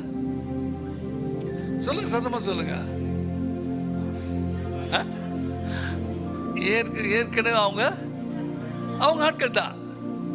ஒருத்தர் போய் அடினா அஷ்டம் போயிட்டு இல்லை, பிசாசு என்ன சொல்றானோ அதை செய்வான். அவங்களுடைய கண்ட்ரோல் இருக்கிறாங்க. அதனால அவங்கள பற்றி பிசாசு கவலை இல்லை. ஆனால் நம்மை குறித்து தான் அவனுக்கு கவலை. நம்மளும் அவன் கண்ட்ரோல் இல்லையே, பிசாசு கண்ட்ரோல் இருக்கிறோம் நம்ம இல்லை. அதனால நம்ம எப்படி ஆகிடும், தவற வைக்கணும் அல்லது தவறு செய்ய வைக்கணும், இல்லை கீழ்ப்படியாமைக்குள்ள நடத்தணும். உலகத்தின் காரியங்கள் மற்ற காரியங்கள்லாம் நம்ம காட்டி நம்முடைய மனசை இச்சைக்குள்ளாக அல்லது பாவத்துக்குள்ளாக விழ வைக்கணும். அவனுடைய நோக்கம் எல்லாம் தேவனுடைய அன்பை விட்டு, ஐக்கியத்தை விட்டு பிரிச்சு தேவன் நமக்கென்று வைத்திருக்கிற அந்த நித்திய கன மகிமையை, சுதந்திரத்தை நாம் சொந்தமாக்கி கொள்ளாதபடி தடை செய்வதுதான் பிசாசு நோக்கம். ஆகினால் உலகத்தாரை பற்றி அவனுக்கு கவலையே இல்லை. கர்த்தருக்கென்று ஊழியம் செய்கிற வாஞ்சியா இருக்கிற கர்த்தருடைய பிள்ளைகள் மேல தான் அவனுக்கு எரிச்சல். ஏன்னா நம்ம என்ன பண்றோம், பாவத்தில் அவனுடைய கண்ட்ரோல் இருக்கிற மக்களை நம்ம என்ன பண்ணோம், சத்தியத்தை சொல்லி வெளியே கொண்டு வரேன் இல்லை. அப்போ அவனுக்கு என்ன ஆகும், என்னுடைய ஆட்களை நீ என்ன பண்ற, என் கண்ட்ரோல்ல இருந்து நீ பிரிச்சு போயிடல, உன்னை நான் என்ன பண்றேன் அப்படின்னு சொல்லி பிசாசு என்ன பண்ணுவான், நமக்கு விரோதமாக யுத்தம் செய்வான். உலகத்தாரை பற்றி கவலை இல்லை, ஊழியர்களை பற்றியும் விசுவாசிகளை பற்றியும் குறிப்பாக உற்சாகத்தோடு கர்த்தருடைய சமூகத்தில் காத்திருக்கிற அவருடைய பிள்ளைகளை குறித்து தான் அவனுக்கு எரிச்சல், கோபம். ஆகினால் நமக்கு விரோதமாய் அவன் துரிதமாக வேலை செய்து கொண்டிருக்கிறான். ஆகினால நம்ம எச்சரிக்கையா இருக்கிறோம். தான் வேதம் சொல்கிறது, நீ வார்த்தையிலும் உன்னுடைய நடக்கையில், அன்பில், ஆவியில், விசுவாசத்தில், கற்பிலும் விசுவாசிகளுக்கு ஃபார் குட் எக்ஸாம்பிள், மாதிரியா, முன்மாதிரியா இருப்பா. உன்னை பார்த்து அவன் வரட்டும், உன்னை பார்த்து வரட்டுன்னு பார்த்தா நீ கட்சியில் என்ன பண்ற, ஆலயத்துக்கு போகிற நேரத்தில் நீ எங்கேயோ கடைக்கு போயினுக்கிற, ஞாயிற்றுக்கிழமை ஆலயம் தெரியும், அன்னைக்கு பார்த்து வீட்டு வேலை செய்யுங்கிற நான் எனக்கு குறை சொல்ல. அப்போ ஓய்வு நாளே பரிசுத்தமாக ஆசரிக்கணும், குடும்பமாக ஆண்டவருடைய ஆராதனைக்கு வரணும், இதெல்லாம் வந்து வேதத்தை நம்ம சொல்லப்பட்டிருக்கோம். உதாரணமாக சகரியா வச்சுங்களேன். சகரியா வந்து நீண்ட காலமாக கர்த்தருடைய ஊழியத்தை செய்து கொண்டிருந்தவர். ஆனால் வசனம் நீங்கள் லூக்கா 1 அதிகாரத்தை நீங்கள் பிறகு வாசித்து பார்த்தீங்கன்னா, அவன் கர்த்தருடைய ஆலயத்தை சென்று ஆசாரிய ஊழியை செய்யும்படியா அவனுடைய முறை வந்தபோது அவன் சீட்டை பெற்று தேவனுடைய ஆலயத்தில் தூபம் காட்டுவதற்காக சீட்டை பெற்றான். அதாவது ரெகுலராக ஆலய ஆராதனையில் தனக்கென்று கொடுக்கப்பட்ட அந்த டியூட்டியில், பணியில், ஊழியத்தில் அவன் சரியாக செயல்பட்டான். ஒருவேளை அன்றைக்கு பார்த்து அவன் ஆலயத்துக்கு போகாம தன்னுடைய கடமை செய்யாமல் இருந்திருந்தா அந்த பரலோக தேவ தூதனை பார்த்துருக்க மாட்டான். அவன் மூலமாக கிடைத்த நல்ல செய்தி அவனுக்கு வந்திருக்காது. நீண்ட நாட்கள் ஒரு பிள்ளை பாக்கியம் இல்லாமல் இருந்தது. ஆனால் அன்றைக்கு அவன் கரெக்டாக சரியாக வசந்தோடு உங்களுக்கு சொல்லிக்கணும், நேரம் இருக்காது. அதுக்காக தான் சுருக்கமாக சொல்கிறேன். லூக்கா 1 அதிகாரத்தில் 6-7 சகரியா பற்றி எலிசபெத்தெல்லாம் பார்க்கலாம். அப்போ தூபம் காட்டுவதற்காக சீட்டை பெற்றான், தூபம் காட்டினான் அப்படின்னு சொல்கிறேன். அப்போ சரியான அந்த அதாவது ஆசாரிய முறைமையின்படி அந்த வார்த்தையெல்லாம் நீங்கள் ஞாபகம் வச்சுக்கணும். அவனுடைய டர்ன் வரும்போதெல்லாம் சரியாக போய் எக்ஸாக்டாக போய் நின்றுவான். வயதானவர் ரொம்ப நாள் ஊழியம் செய்துக்கிறாரு. ஒருவேளை அன்னைக்கு பார்த்து நான் தான் ஊழியம் எத்தனையோ வருஷமாக ஊழியம் செய்துக்கிறேன், எனக்கு இன்றைக்கி ஆலயத்துக்கு போகலன்னா பரவாயில்லை, அங்கே உதவி ஆள்லாம் இருக்காங்கல்ல, ஊழியம் செய்ய இருக்காங்க, அவங்க பார்த்துக்கிட்டோம் அப்படின்ட்டு ஒரு வேலை ஆலயத்துக்கு போகாமல், தன்னுடைய முறைப்படி ஆலயத்துக்கு போகாமல் இருந்திருந்தா அவனுக்கு ஒரு பாக்கியம் கிடைச்சிருக்காரு. அதனால் ஆசாரிய ஊழிய முறைமையின்படி அவன் தேவாலயத்துக்குள் சென்று தூபம் காட்டுவதற்காக சீட்டை பெற்றான். ஆலயத்துக்கு ரெகுலராக போயிடணும். அது மாத்திரமல்ல, நம்ம குடும்பமாக ஆலயத்துக்கு போகணும். கூடுமான வரைக்கும் குடும்பத்தில் ரட்சிக்கப்படாத கணவரோ பிள்ளைகளோ மற்றவர்களோ இருந்தால் கூட ஓரளவுக்கு நம்ம அதுக்காக அவங்க சண்டை போட்டு நீ ஏன் வரலன்னு அன்பினால நம்முடைய கற்புள்ள நடக்கையினால அவர்களை ஆதாயப்படுத்திக் கொள்ளும் படிப்படியாக அன்பு செலுத்த வேண்டும். ரட்சிக்கப்படாத கணவர் இருக்கிறார் வச்சுங்களேன், சௌகரி என்ன போட போய் சண்டை போட்டு நீ ஏன் அவங்க ஆலயத்துக்கு வர மாட்டேற அப்படி இப்படி சண்டை போடக்கூடாது. சண்டைலாம் போட்டு வேலைக்கு ஆகாது. சண்டை போட்டால் மண்டை தான் ஓடும். அதனால நீ நான் அப்படிலாம் அவங்க போகக்கூடாது, ஆர்குமெண்ட்டில் போகக்கூடாது. சரி, எப்படியோ விசுவாசிகளுக்கு நாம் மாதிரியாக இருக்க வேண்டும். அதுக்கப்புறம் இந்த வசனத்தில் நீங்கள் பின்னால் யோசித்து வச்சுங்க, நேரம் கிடைக்கும்போது வாசிங்க. அந்த தீமத்தை எப்படி இருந்தார், எப்பாப்புறம் தீர்த்த ஒரு சிஷ்யன் இருக்கார், இதெல்லாம் நீங்கள் பார்த்தீங்கன்னா இவங்கெல்லாம் வந்து கடவுளுடைய ஊழியக்காரங்க. எப்படிலாம் அவங்க தகுதி ஊழியக்காரர்களுக்கு எப்படி இருக்கணும்,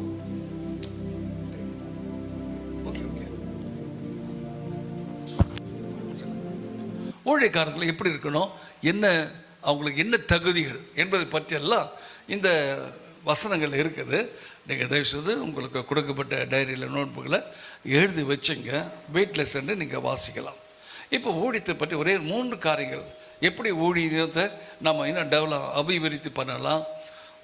ஆலயத்துக்கு நம்ம வரோம், நம்ம மட்டும் வந்தால் போதாது, நம்மோடு கூட அநேக ஆத்துமாக்களை ஆண்டவருக்காக ஆதாயப்படுத்த வேண்டும். நம்முடைய கடமையே ஆத்துமாக்களை ஆதாயப்படுத்த வேண்டும். ஆதாயப்படுத்துவது பல வழிகள் இருக்குது. அதில் ஒன்று அப்போஸ்தலர் 10 அதிகாரம் 24 வசனத்தை வாசிக்கலாம். அப்போஸ்தலர் 10:24.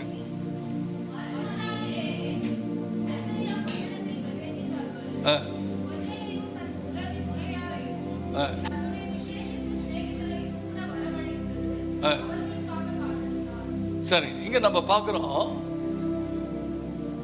கொர்நேலியு தன் உறவின் முறையாரையும் தன்னுடைய விசேஷித்த சிநேகிதரையும் கூட வரவழைத்து அவர்களுக்காக காத்திருந்தான். என்ன விஷயம்னா, ஆண்டவர் கொர்நேலியுக்கு சொல்லித்தார், பக்கத்தில் யோப்பா பட்டணங்கிறது வாங்க பேது இருக்கா, நீ ஆட்கள் அனுப்பிச்சு அவங்களை வர சொல்லு, நீ இது என்ன செய்யணுன்றதை பேதுரு வந்து உங்களுக்கு சொல்லுவான் அப்படி சொல்லிட்டார் ஆண்டவர் தரிசனத்தின் மூலமா. அதனால இப்போ அந்த வந்து என்ன பண்ணுறாருன்னா, இந்த கொர்நேலியு வந்து ஒரு பெரிய 100க்கு அதிபதி, ஒரு இராணுவ தளபதி போல, தளபதி தான், ஒரு பெரிய அதிகாரி அந்தஸ்தில் தான். ஆனாலும் பேதுரு ஊழியக்காரர் அங்கே பாஸ்டர் தான் வீட்டுக்கு வரார், ஜெபம் பண்ண வராரு, வீட்டுக்கு வராருன்றதுக்காக வரப்போறார். அதற்காக நான் என்ன பண்ணுறான், முன்னதாகவே சென்று தன்னுடைய உறவின் முறையார், தன்னுடைய விசேஷ சிநேகிதர் எல்லாரும் கூட வரவழைத்தான். என்ன சொல்றாருன்னா, எப்போ எங்க வீட்டுக்கு பாஸ்டர் அவத்து வரார், எங்க பாஸ்டர் ஜெபம் பண்ண வரார், தயவுசெய்து வாங்க, உங்களுக்காகவும் எங்களுக்காக ஜெபம் பண்ண வரார், உங்களுக்காகவும் அவர் ஜெபிக்க போகிறார், ஜெபித்தா உங்களுக்கும் பிளெஸிங் இருக்கும், அதனால தயவுசெய்து நீங்க வாங்க என்று சொல்லி தன்னுடைய உறவின் முறையார், சொந்தக்காரங்களை, உறவின் முறையார்னா யார் அண்ணன் தம்பி மாமா மச்சான் யார் இருக்காங்களோ அவங்களாம் கூப்பிட்டு எப்போ எங்கள் வீட்டுக்கு வாங்கப்பா வாங்க என்று வரவழைத்தான். வரவழைத்து ஊழியக்காரருக்காக அவன் அப்படியே காத்திருக்கிறான். அப்போ ஒரு டீமாக வந்துக்கிற சும்மா வந்திருப்பாரா கொர்நேலியு, என்ன பண்ணியிருப்பார், வந்தவங்களுக்கு ஒரு சின்ன ஸ்நாக்ஸ், ஒரு வடையோ ஒரு டீ எல்லாம் கொடுத்துருப்பாரு, வெயிட் பண்ணுங்க சாப்பிட வரணும்னு சொல்லுவோம். அப்போ அது போல் நம்ம சிலரில் நம்ம வீடுகளில் அயலகத்தார், அருகாமையில் இருக்கிறவங்க, அக்கம் பக்கத்தில் இருக்கிறவங்க, பாஸ்டர் யாரும் கொஞ்சம் ஜெபம் பண்ண நீங்கள் வாங்க, நீங்கள் வந்துருக்கு வாங்க, சும்மா வந்து வாங்கல அப்படின்னு அவங்கள கூப்பிடுங்க. கூப்பிட்டு அவங்க ஒரு சின்ன ஒரு கிஃப்ட்னா ஒரு ஸ்நாக்ஸ், ஒரு காஃபியோ டீயோ ஒரு வடையோ, அது பெரிய காரியம் இல்லை. நீங்கள் செலவு பண்ணுங்க, கர்த்தர் உங்களுக்கு வேண்டியதெல்லாம் கொடுப்பார். கொடுத்து அவங்க அப்படியே சாப்பிட்டுட்டு அப்படி கொஞ்சம் பேசிங்க. அதுக்கப்புறம் பாஸ்டர் வந்தால் ஜெபம் பண்ணாயா, அவங்களுக்காக ஜெபம் பண்ணுங்க, இவங்களுக்கா அவர் வருவார், பேசுவார், கண்டிப்பாக சந்திப்பார், அவங்களோட பேசுவார். அந்த வார்த்தை அவங்களுடைய உள்ளத்துக்கு மிகவும் பிளெஸ்ஸிங்காக இருக்கும். அதுக்கப்புறம் பாருங்கள், 2வது முறை பாஸ்டர் வந்தாருன்னா அவங்க தானாக விடுவான், ஐயா பாஸ்டர் எங்கள் வீட்டுக்கு வந்து ஜெபம் பண்ணிட்டு போங்க ஐயா. என்ன பண்ணுவாங்க, எங்கள் வீட்டுக்கு வாங்க. ஃபஸ்ட்டு போனது விசுவாச வீட்டுக்கு தான் போகிறார் பாஸ்டர். நம்ம முதல் டைமில் வந்து வாங்கன்னு கூப்பிட்டு அறிமுகப்படுத்தினால செகண்ட் டைம் அப்படி வரும்போது பாஸ்டர் ஐயா அவங்களே என்ன பண்ணுறாங்க, நமக்கு முன்னால் ஐயா தோதுனையா ஏம்மா பாஸ்டர் வர்றாருமா, பாஸ்டர் பார்த்தேன் ஐயா ஜெய்ஸ் எங்கள் வீட்டுக்கு வாங்க. இப்போது ஒரு 2 or 3 வீக்ஸ் ஒரு 2-3 மாதத்துக்கு பிறகு பார்த்தீங்கன்னா அந்த விசுவாசிங்க நமக்கு முன்னால் சர்ச்சில் உட்கார்ந்து நிற்பாங்க. சரி, ஆக இப்படி நம்ம இந்த ப்ரேயர்ஸ் நடத்துகிற சகோதர லீடர்ஸ் என்ன பண்ணுங்க, கண்டிப்பாக நீங்கள் ஆத்துமாக்களை எப்படி ஆகிலும் ஆதாயப்படுத்தணும். இந்த கொர்நேலியு போல அப்போஸ்தலர் 10ஆம் அதிகாரத்தில் நீங்கள் தொற்கால் என்ற ஒரு சகோதரி இருக்காங்க, தபித்தாள். அந்த தபித்தாளை பற்றி அங்கே சொல்லப்படுற, நான் வசனத்தெல்லாம் நேரம் இல்லை, நீங்கள் பிறகு வாசித்து பார்த்தீங்கன்னா அவங்க ஒரு டெய்லர், பெஸ்ட் டெய்லர். தன்னால் இயன்ற வரைக்கும் அங்கே இருக்கிற மக்களுக்கு, சுற்று வரத பக்கத்தில் இருக்கிற பிள்ளைங்களுக்கு, மற்ற சகோதரிகளுக்கு, அவங்களுக்கு ப்ளவுஸ் இல்லையா, ஒரு தேஞ்சு போது அந்த ப்ளவுஸ்லாம் தைச்சி கொடுப்பாங்க. அதுபோல் உதவி செய்யக்கூடிய ஒரு சகோதரி. சிலர்களை பாஸ்டருக்கு வராங்க, பெரியவங்க வராங்க, ஐயா அந்த ஒரு ஷர்ட் தைச்சி வச்சுருப்பாங்க, இதை போட்டு பாருங்க அப்படின்வாங்க, போட்டு பாருங்க நல்லா இருக்குதுமா, அப்போ ஊழியக்காரர்களை கொடுத்து அனுப்புவாங்க. அங்கே இது போலெல்லாம் அவங்க சோஷியல் ஒர்க். அவங்க கிஃப்டட் கேப், ஒரு நாள் ஒரு வரம் பெற்றவங்க நல்ல, அதனால் தன்னுடைய வரங்களோடு கூட, தான் பெற்ற அந்த கிருபா வரங்களோடு கூட இப்படிப்பட்ட சோஷியல் ஒர்க்கில் சமுதாய பணிகளை செய்து சிறுக அவங்க அநேகரை ஆதாயப்படுத்தியிருக்காங்க. இங்கோட வந்தப்போ பாச ஒரு போர்டு போட்டிருக்காங்க, கல்வாரி கம்யூனிட்டி அந்த பார்மசூட்டிக்கல் சொல்லிட்டு. அப்போ இது போல் முடிந்த வரைக்கும் இந்த சோஷியல் ஆக்டிவிட்டிஸ் மூலமாக சமுதாயத்தின் மக்களுக்கு நம்மால் என்ன செய்ய முடியும். நல்லா கவனிங்க, விதைக்காமல் அறுக்கவே முடியாது, விதைக்காமல் அறுக்க முடியாது. கொஞ்சம் தான் நெல் இருக்குது, அதை அப்படி பத்திரமா வச்சுக்கணும். அந்த 10 வருஷம் ஆனாலும் அது எப்படி இருக்கும், அது அப்படி தான் இருக்கும். உனக்கு கொஞ்சம் நாள் ஆச்சுன்னா கெட்டு கூட போயிடும். அதை விதைச்சாதான் 30, 60, 100 ஆக ஆண்டவருக்காக நாம் ஆத்துமாக்களை ஆதாயம் பண்ண வேண்டும். யோவான் 1ஆம் அதிகாரத்தில் 2 வசனங்களை நான் நினைப்படுத்தினேன். யோவான் 1ஆம் அதிகாரத்துக்கு திருப்போம்.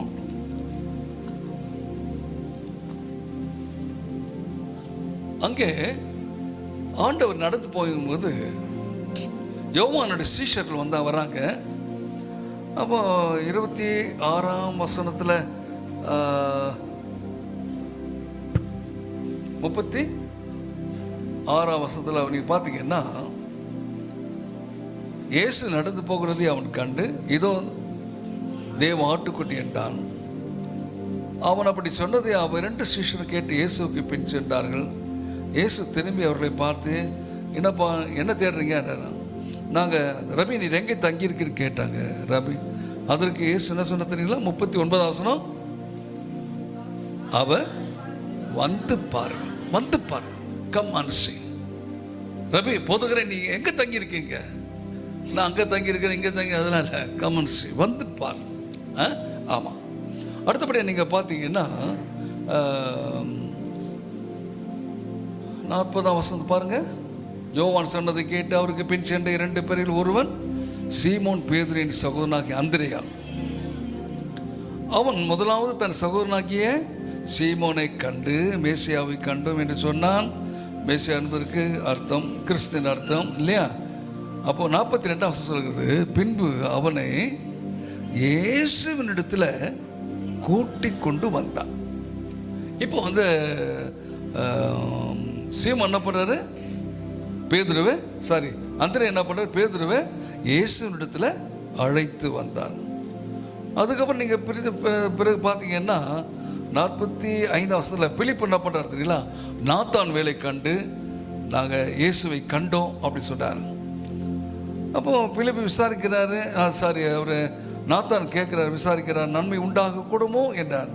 அதற்கு பிலிப்பு சொல்கிறாரு, வந்துப்பார், வந்துப்பார்.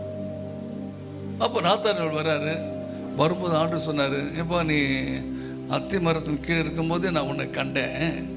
இனிமே தேவதூதர்கள் ஏறுகிறது இறங்குறது நீ பார்ப்ப அப்படின்னு சொன்னார். என்ன விஷயம்னா, நாத்தான்வேல் அந்த மரத்தின் கீழே உட்கார்ந்து கொண்டு அன்றைக்கு யாக்கோபு தன்னுடைய மாமன் லாபான் வீட்டுக்கு ஓடி போகிற வேளையில் என்ன செய்தார்? அங்கே ஒரு தியானம் செய்து கொண்டிருந்தார் இல்லையா? கனவு தூக்கி கொண்டிருந்தார். அந்த இடத்துல கண்ட கனவு அது அவர் தியானம் படிச்சிருக்கிறார்.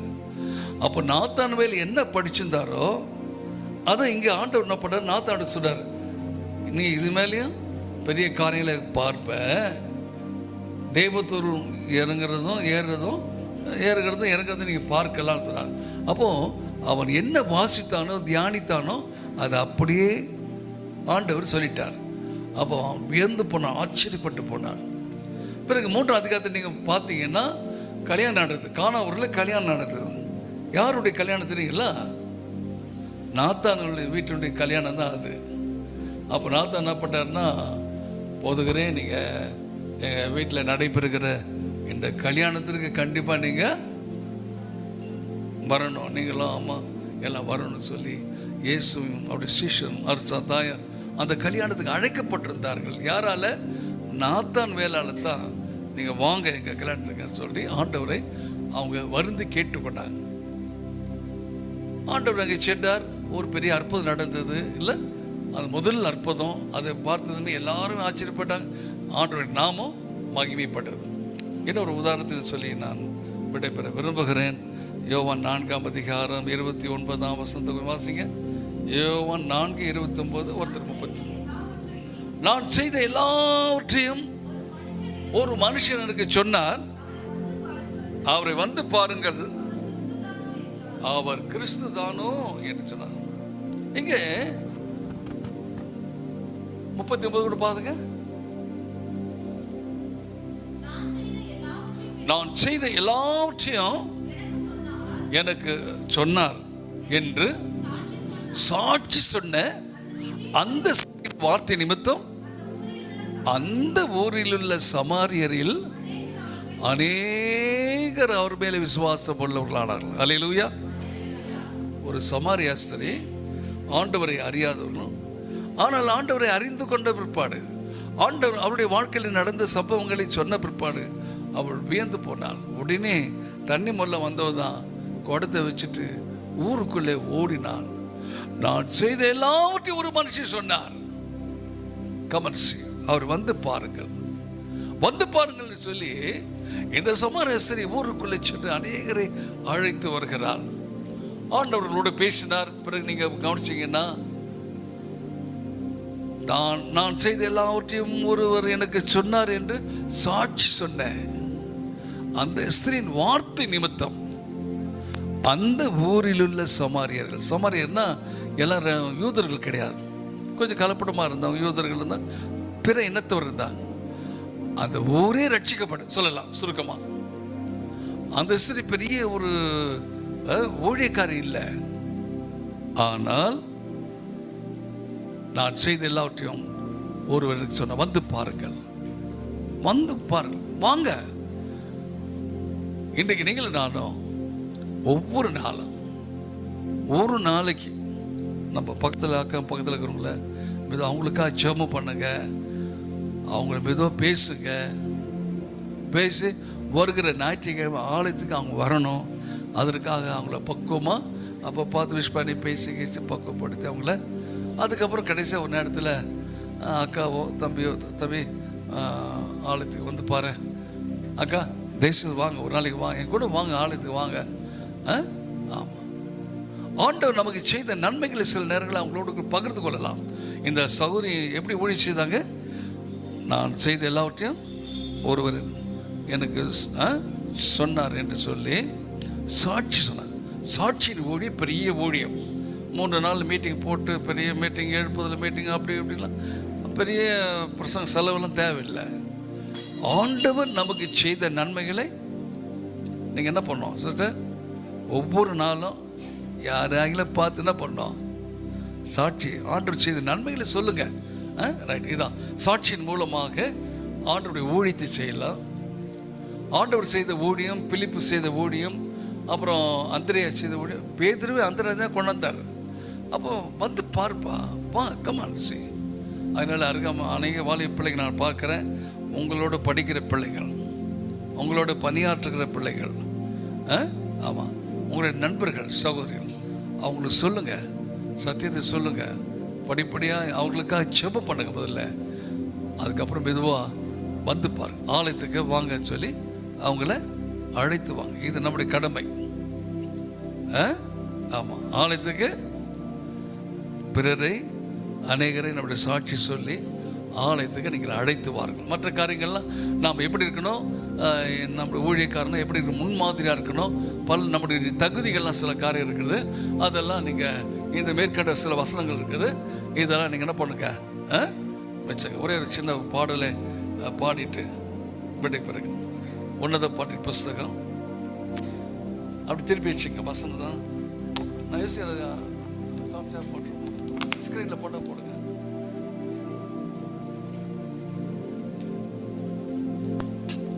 முதலாம் அதிகாரம் 2ஆம் வசனத்திலிருந்து 5ஆம் வசனம் வரைக்கும் ஒரு சின்ன ஒரு பாடல். உன்னத பாட்டு, உன்னத புஸ்தகமே பாடல் தான். ஆனால் அதில் ஒரு சின்ன ஒரு 3 வசனங்கள் மட்டும் ஒரு சின்ன பாடல் பாடலாம். உன்னத பாட்டின் புஸ்தகத்தை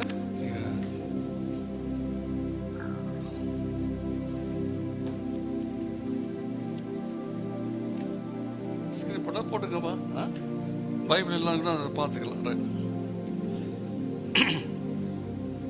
2ஆம் வசனத்துல இந்த பாட்டு. அவர் தமது வாயின் முத்தங்களால் என்னை முத்தமிடுவாராக, என்னை முத்தமிடுவாராக. உமது நேசம் திராட்சரசத்தை பார்க்கிலும் இன்பமானது, உமது பரிமள தைலங்கள் இன்பமான வாசனை உள்ளவைகள். உமது நாமம் ஊற்றுண்ட பரிமள தைலமாயிருக்கிறது. ஆகையால் கன்னியர்கள் உம்மை நேசிக்கிறார்கள். என்னை எடுத்துக்கொள்ளும் உமக்கு பின்னே ஓடி வருவோம், உமக்கு பின்னே ஓடி வருவோம். அவர் தமது வாயின் முத்தங்களால் என்னை முத்தமிடுவாராக, என்னை முத்தமிடுவாராக. உன்னத பாட்டு, உன்னத பாட்டு, உன்னதர் இயேசுவின் பாட்டு, உன்னத பாட்டு. இதை நீ கேட்டு உள்ளத்தை இயேசுவுக்கு காட்டு, உன் உள்ளத்தை இயேசுவுக்கு காட்டு. மூன்றாவது, நான்காவது பகிர்ந்து, ராஜா தமது அறைகளில் அழைத்து கொண்டு வந்தார். நாங்கள் உமக்குள் களி கூர்ந்து மகிழ்வோம். திராட்சரசத்தை பார்க்கிலும் உமது நேசத்தை நினைப்போம்.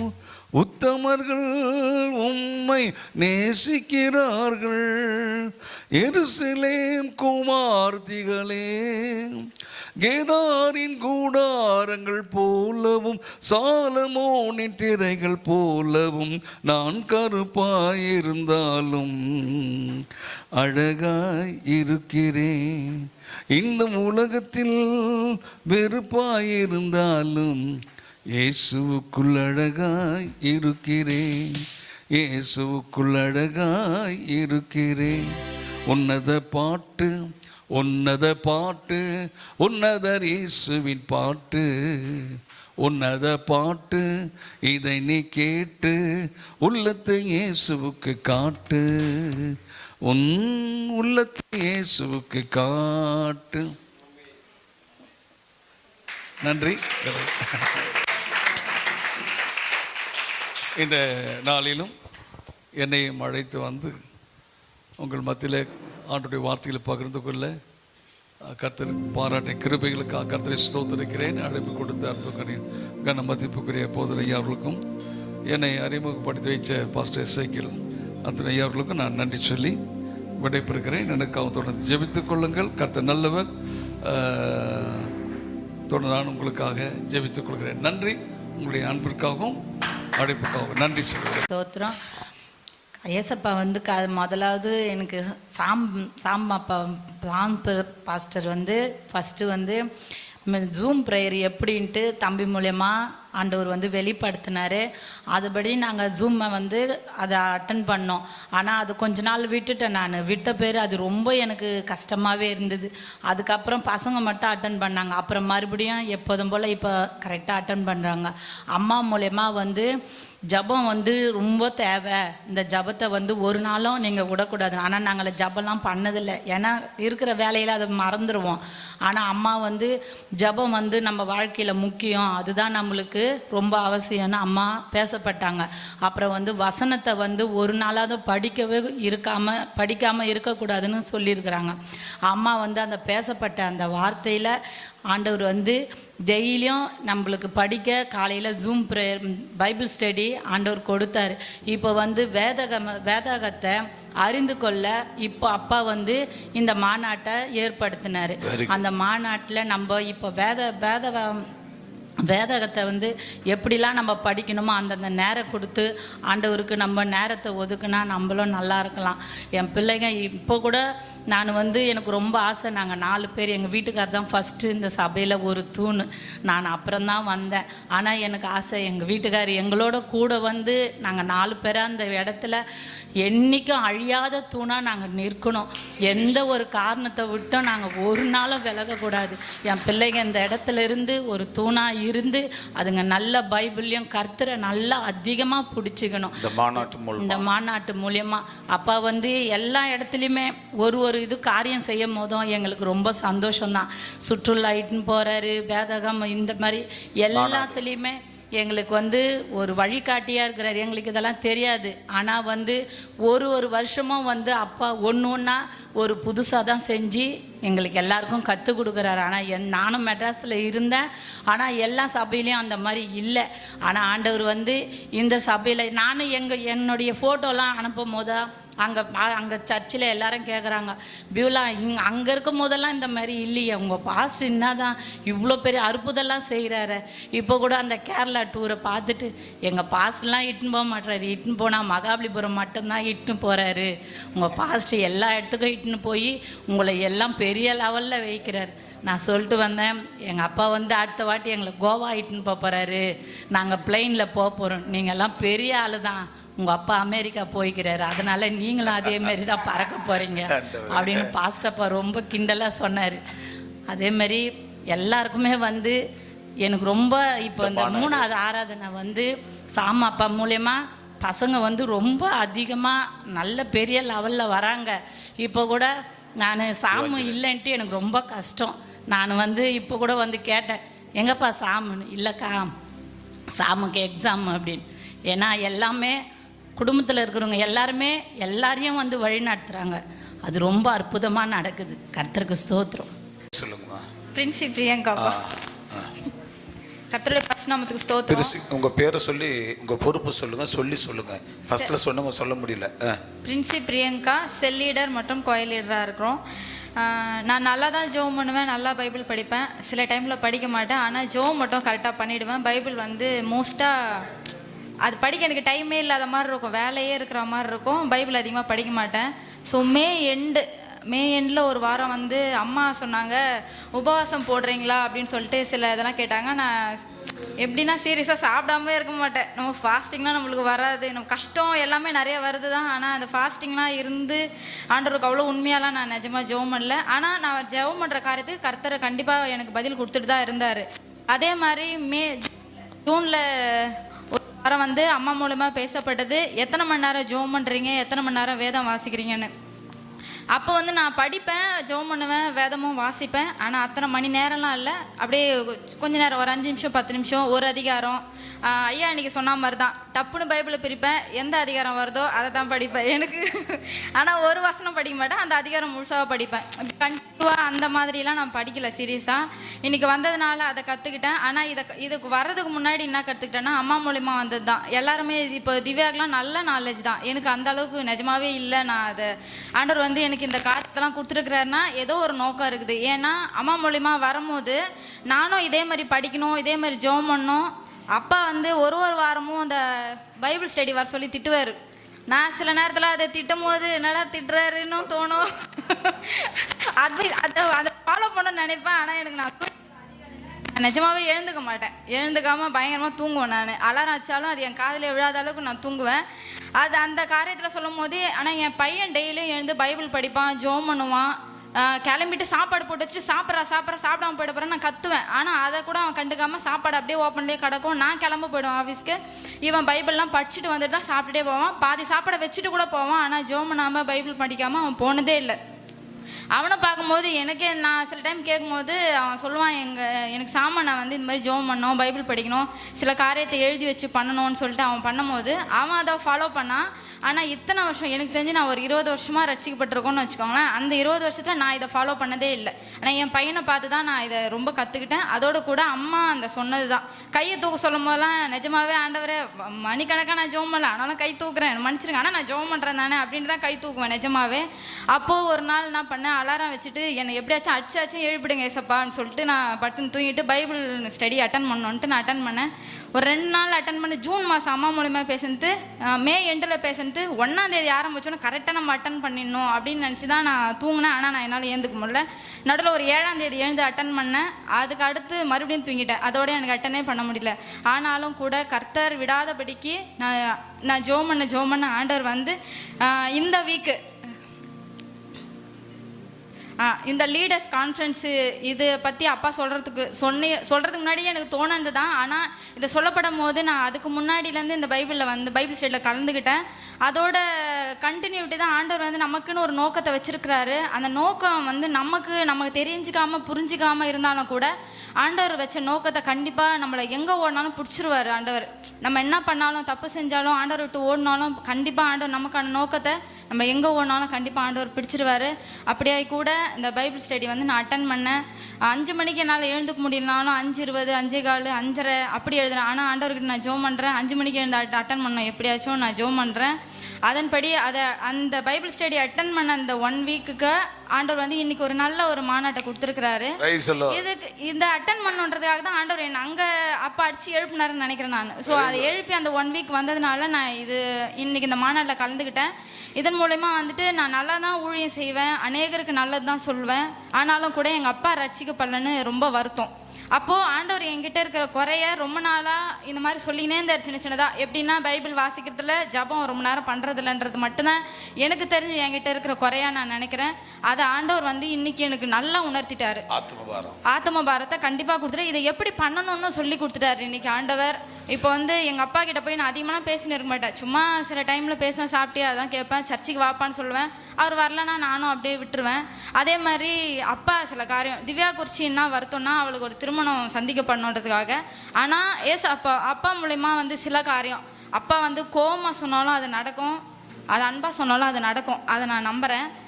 அநேக வேலையில் அப்பா வந்து திவ்யாவோட அப்பா கையால் தான் பிடிச்சி கல்யாணம் பண்ணேன். ஒரு வேளை அதுக்காக தான் அது தாமதமாக இருக்கும்போது தெரியல.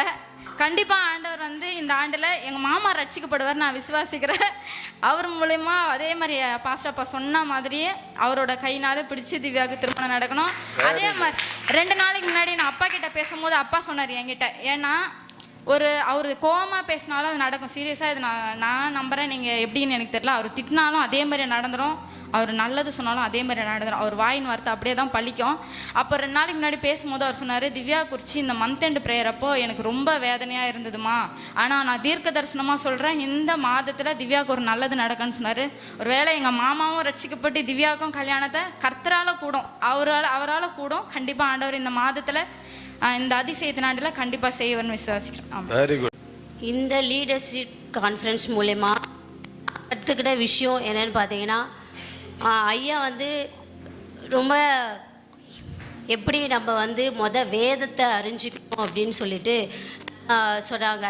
அதே போல் நான் பைபிள் நல்லா தான் ரீட் பண்ணுவேன், படிப்பேன். ஆனால் என் மனசில் இருக்காது. ஒரு சிலது இதெல்லாம் வச்சுக்கணும் அப்படின்னு நினச்சி என் பசங்களுக்கு சொல்லி கொடுக்குறது ஞாபகம் இருக்கும். ஆனால் அதே போல் நான் நினைக்கிறது வந்து நான் கரெக்டாக ஞாபகம் வச்சுக்க மாட்டேன்.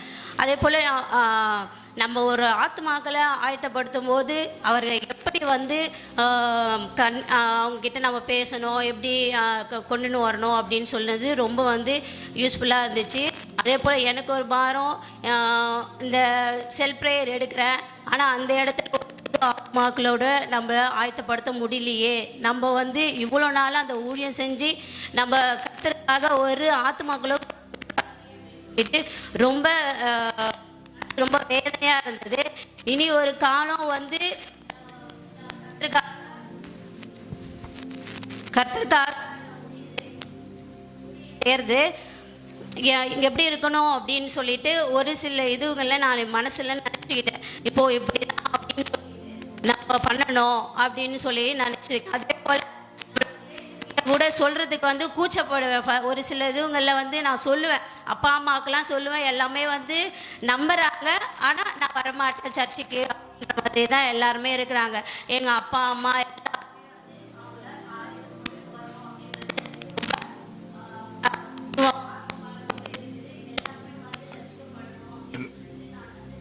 இந்த மாநாட்டு மூலமா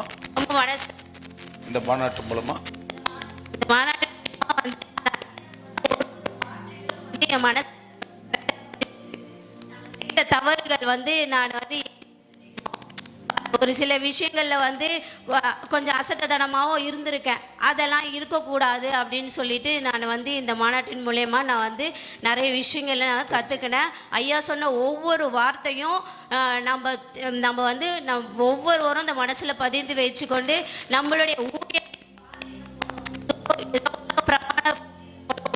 இல்லாதபடி நம்ம வந்து கிறிஸ்துவுக்குள்ள ஒரு கிறிஸ்துவுக்குள்ள பிள்ளைகளாக வந்து ஒரு சாட்சியாக நிற்கணும் அப்படின்னு சொல்லிட்டு ஐயா சொன்னாங்க. நம்ம சாட்சியாக நம்ம நிற்கும்போது மற்றவங்க மத்தியில் வந்து நல்லா இருக்காங்க அப்படின்றத காட்டினோம் சந்தோஷத்தோட இருக்காங்க, சமாதானத்தோட இருக்கிறாங்க, பணத்தோட இருக்கிறாங்க, சமாதானத்தோட இருக்கிறாங்க சொல்ற மாதிரியான ஒரு சாட்சியா இருக்கணும். Very good. நன்றி செலுத்துகிறோம். தேங்க்யூ. கர்த்தர் நாமத்துக்கு ஸ்தோத்திரம். இந்த குடியரசு தினத்திலே ஆண்டவர் எங்களை எல்லாம் இன்றைக்கி தான் எல்லாரையும் பார்க்குறோம். யார் ஒரு யார் மூப்பனார் யார் தலைவர் ஒன்று கூட தெரியாது. வருவாங்க, தலையை காட்டுவாங்க, போயிடுவாங்க, வருவாங்க, அப்படி காணிக்க போட்டு சில பேர் போயிடுவாங்க. அதுபோலாம் நடக்குது. ஆனால் இருந்தாலும் இந்த நாளிலே தலைவர் மாகாணாடிலே ஒன்று கூடி இந்த சபையில் இருக்கிற அத்தனை பேரும் ஒன்று கூடி இன்னைக்கு ஆண்டவர் அழைத்து இருக்கிறார்னா அவரோட திட்டம், எஸ், அவரோட ஒரு கிருபை எங்களை எல்லாரையும் ஒன்று சேர்த்து எந்த ஒரு பிரச்சனை இருந்தாலும் குடும்பத்தில் எல்லாரையும் ஒன்று கூட்டி இந்த தாபத்திலே கலந்து அவர் போதகரை இன்றைக்கு அருமையாக இந்த பைபிள் கிளாஸை நீ நடத்தி இருக்கிறார். அந்த வார்த்தைகள் ஒவ்வொரு மனசிலையும் ஆண்டவர் எங்கள் மனதிலே ஒன்று நல்லா கற்றுக் கொடுத்து இருக்கிறார். அதை வைத்து நாங்கள் எல்லோரும் ஆத்மா பிடிக்கிறவர்களாக இருக்க ஆண்டவர் எங்களை எடுத்து பயன்படுத்தணும். இருந்த போதும் எங்கள் போதவரும் எவ்வளவோ சொல்லுவார். இருந்தாலும் இந்த காலம் வாங்கி இந்த காலம் விட்டுருவோம். தலைவர் கூடுக இது வரைக்கும் நடந்தது இல்லை. எவ்வளோ ட்ரை பண்ணியே 10 பேர் கூப்பிட்டா 5 பேர் இருக்கணும், 5 பேர் வரமாட்டான், அதுவே போயிடுவான். ஆனால் இவ்வளோ நேரம் டைம் எடுத்து ஐயா உங்களை வர வச்சு இதுக்காக இந்த குடியரசு தினத்தில் இன்னைக்கு இவ்வளோ நேரம் எங்களை எல்லாரையும் உட்கார வச்சு எங்களுக்கு நல்ல ஆலோசனை கொடுத்தாங்க ஐயா. அதெல்லாம் எங்களுக்கு ரொம்ப பிரயோஜனமாக இருக்காங்க. அது இல்லாமல் எங்கள் ஐயாவும் இதை பற்றி பலமுறை சொல்லியிருக்காரு. நீங்கள் ஊழியம் செய்யணும், ஆத்மாவை கூட்டின்னு வரணும், ஆடு குட்டி போடணும், மேய்ப்பனா குட்டி போடணும், ஆடு தான் குட்டி போடணும் அப்படிங்கிற மாதிரிலாம் என் பல முறை சொல்லியிருக்காரு எனக்கு போதகர்.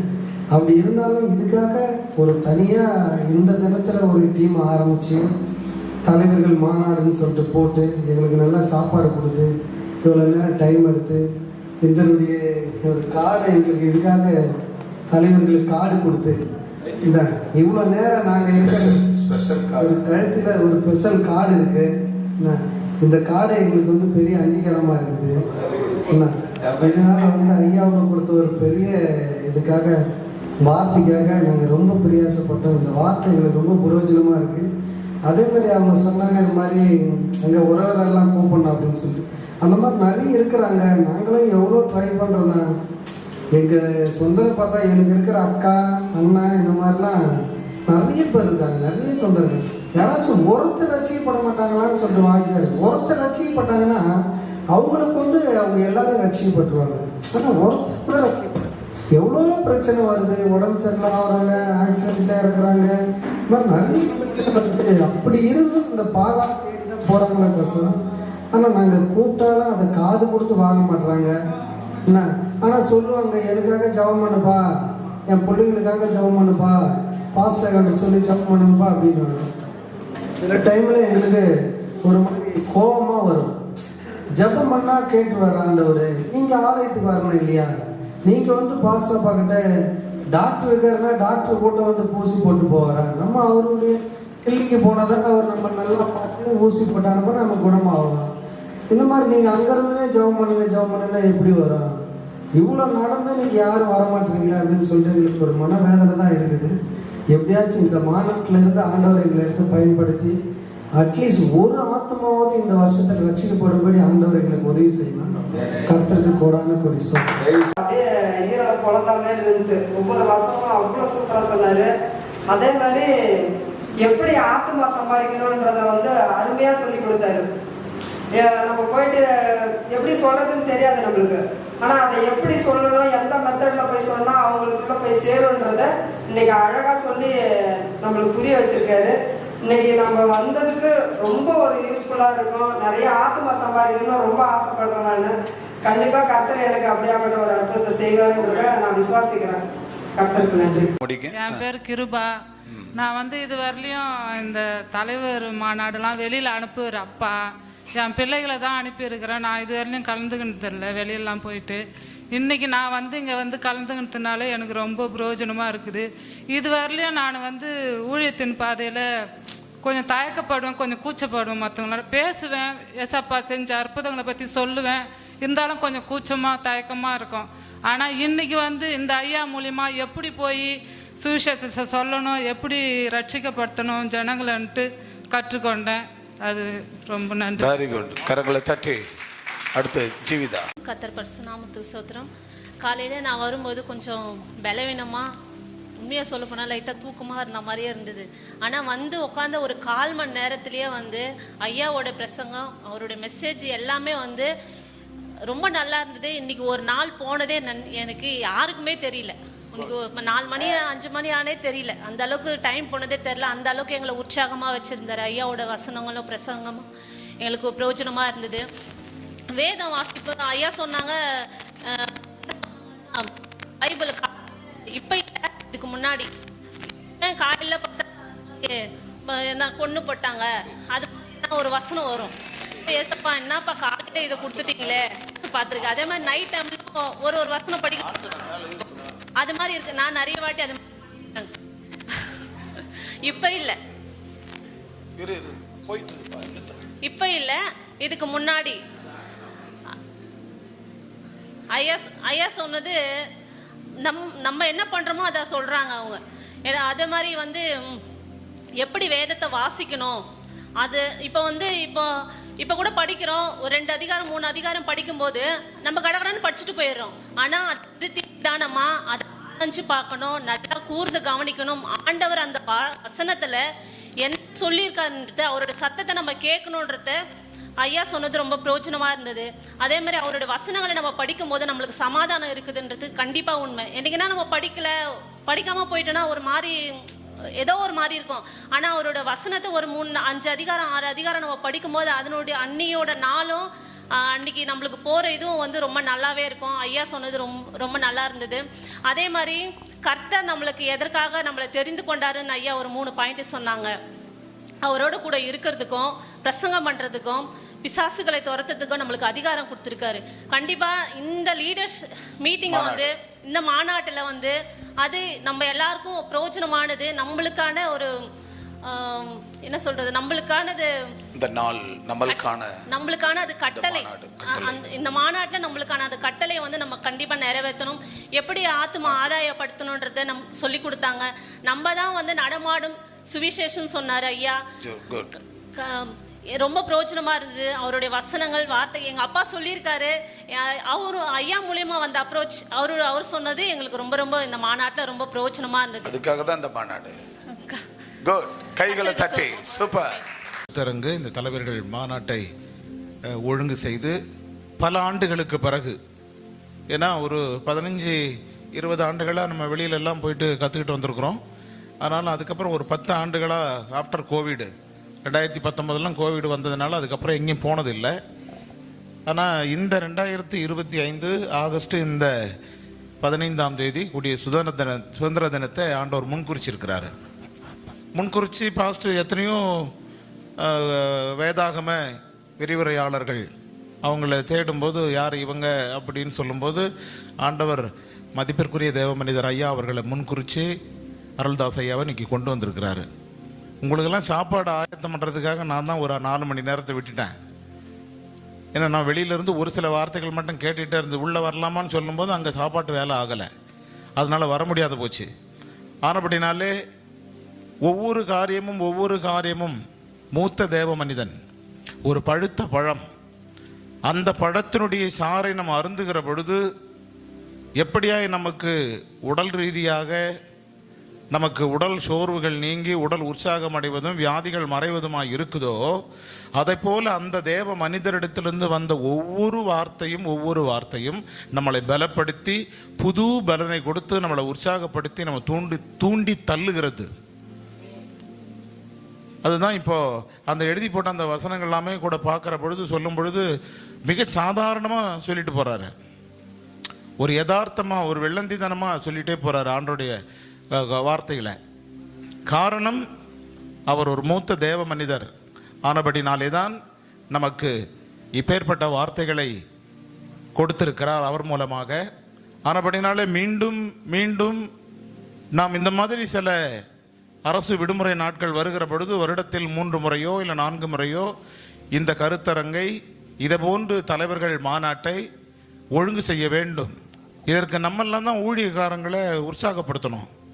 நம்முடைய தேவ மனிதையை உற்சாகப்படுத்தணும். கூப்பிடுங்க, இந்த மாநாட்டை வைங்கன்னு சொல்லி. கிட்டத்தட்ட 100 பேர் கொண்ட தலைவர்கள் வாலிபர்கள் உள்ள இடத்துல இன்னைக்கு கூடி வந்திருக்கிறவங்களே ஒரு 40 பேர் தான் வந்திருக்கிறோம். 60 பேர் ஆப்சண்ட். காரணம் என்னன்னா, ஆண்டவர் முதலாவது இந்த 10 ஆண்டுகளுக்கு பிறகு நடக்கிற இந்த தலைவர்கள் கருத்தரங்கை இந்த மாநாட்டில் நம்மளை தான் தெரிஞ்சுக்கிட்டு இருக்கிறாரு, நம்மளை தான் முன்குறிச்சிருக்கிறார். அதுக்கு முதலாவது விதையை போடுவதற்காக மதிப்பிற்குரிய தேவ மனிதர் ஐயா அருள்தாஸ் ஐயா அவர்களை ஆண்டவர் முன்குறிச்சிருக்கிறாரு. 1 வாரமா தேடிட்டு இருக்கிறாரு. பிரசித்தி பெற்ற தேவ மனிதர்கள் இப்போ டிவியில் பேசுகிறவங்க அவங்க இவங்க எல்லாரையும் பாஸ்டர் பேசுகிறாரு. இல்லை வேணாம், ஏன்னா அருள்தாஸ் ஐயாவை ஆண்டவர் முன்குறிச்சிருக்கிறாரு. அதனால தான் இவங்கெல்லாம் வேண்டான்னு சொல்லும் பொழுது கடைசியில் அவர் முன்குறித்தபடியே தேவ ஆவியானவர் இன்றைக்கு நம்முடைய தேவ மனிதர் அவர்கள் மூலமாக அந்த மூத்த தேவ மனிதர் அவர்களை கொண்டு வந்திருக்கிறார். ரொம்ப சந்தோஷம். ஐயா கொடுத்த வார்த்தைக்காக நன்றி செலுத்துகிறேன் உள்ளத்தின் ஆழத்திலிருந்து. ஆண்டவர் தாமே உங்கள் மூலமாக எங்களை பலப்படுத்தி அவர் முந்தி தள்ளி விட்டு இருக்கிறார். நாங்கள் ஊழியத்தில் இனிமேல் ஓய்வு நாள் முடித்து ஒவ்வொருத்தரும் நாங்கள்லாம் டீமாக எந்திரிக்க போகிறோம். 10 பேர் 15 பேர் ஒவ்வொரு கிராமத்துக்கு ஊழியத்துக்கு போக போகிறோம். அல்லேலூயா. கையை உற்சாகப்படுத்துங்க. ஒவ்வொருத்தரும் போக ஒரு போல தலைவர் நல்லா உற்சாகப்படுத்துங்க. டீம் இப்போ 4 டீம் பிரிஞ்சுங்க, அந்த மாதிரி பிரியணும் டீம். ஆமென். ஐயா இன்னைக்கு டீமையும் பிரித்து வச்சிருக்கிறாரு. அல்லேலூயா.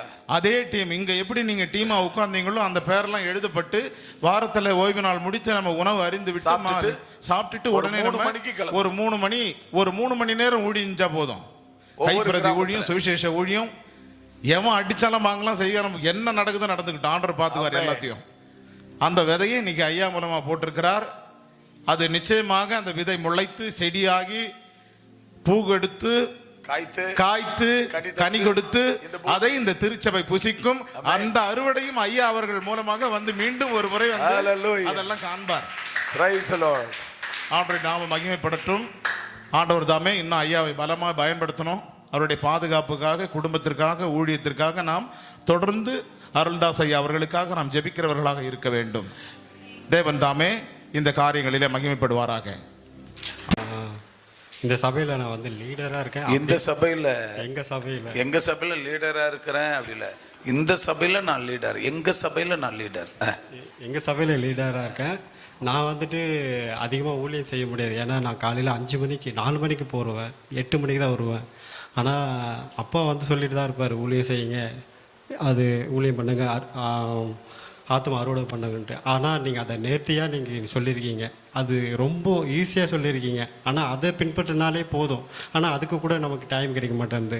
ஆனால் எங்களுக்கு குடும்பமாக ஊழியம் செய்யறதுக்காக தான் எங்களுக்கு ரொம்ப ஆசை. ஆனால் சில சுச்சுவேஷனில் நாங்கள் வேலைக்கு போயிடுறோம். ஆனால் நான் கேட்குறது முழுவதுமாக ஆண்டவர்கிட்ட நான் ஊழியம் செய்யணும். என் குடும்பமாக, என் பிள்ளைகளை மாத்திரம் ஊழியம் செஞ்சு பல ஆத்மாக்கள், என் குடும்பமே இன்னுமே அம்மா மட்டும் தான்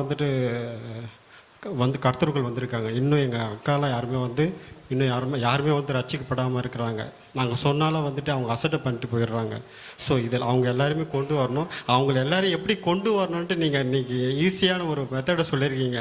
அப்பா சொல்லியிருக்கிறாங்க, ஆனால் சொல்லியிருக்காங்க, அது நாங்கள் அது பின்பற்றினாலே அது பண்ணியிருக்கலாம். அப்பா தானே சொல்கிறாரு, பார்த்துக்கலாம், நம்ம அப்பா தானே அப்படின்னு போயிட்டீங்க. சொல்லுங்க. அது இப்போ எப்படி அது ஈஸியாக ஸ்வீட் வாங்கி கொடுக்கறது, பழம் வாங்கி கொடுக்கறது, அவங்கள மேலே பாசம் வைக்கிறது, அன்பு வெளிப்படுத்துறது, இது போன்ற காரியத்தில் நீங்கள் ஈஸியாக நீங்கள் சொன்னீங்க. ஸோ அது ரொம்ப பிடிச்சிருந்தது. நாங்கள் இன்னும் நல்லா பலப்படுத்தணும். எப்படி எஸ்ரா அந்த வேத பாரகனாக இருந்தாலும் அதுபோல் நாங்கள் வளரணும். நான் மட்டும் இல்லை, இங்கே இருக்கிற எல்லாருமே அதை கடைப்பிடிக்கணும். ஏதோ இன்றைக்கி வந்தோம், நான் இன்றைக்கி ஏமாத்துறோம், நான் இதுக்கு பாத்திரனாவே இல்லை, எனக்கு ஒரு ஐடி கார்டை கொடுத்து இந்த முன்னாடி உட்கார வச்சு எனக்கு ஒரு பேரை வச்சு எனக்கு ஒரு தலைவர் லீடர்ஷிப்னு வச்சு எனக்கு கொடுத்துருக்கிறது ஆண்டவர். ஸோ இது நான் எதிர்பார்க்கவே இல்லை. நாங்கள் எங்கேயோ இருந்தோம், ஆனால் எங்களை கூப்பிட்டு அப்பா மூலிமா இந்த சபையில் நாங்கள் ஒரு உறுப்பினராக இருக்கிறோம், மனைவி செல்லீடராக இருக்கிறாங்க. ஸோ கண்டிப்பாக இந்த ஊழியத்துக்காக நாங்கள் இன்னுமே நாங்கள் தூணா நிற்போம், ஆத்மா கொண்டு வருவோம். ஆத்மா அறுவடை. கைகளை தட்டி வெரி குட், எக்ஸலன்ட்.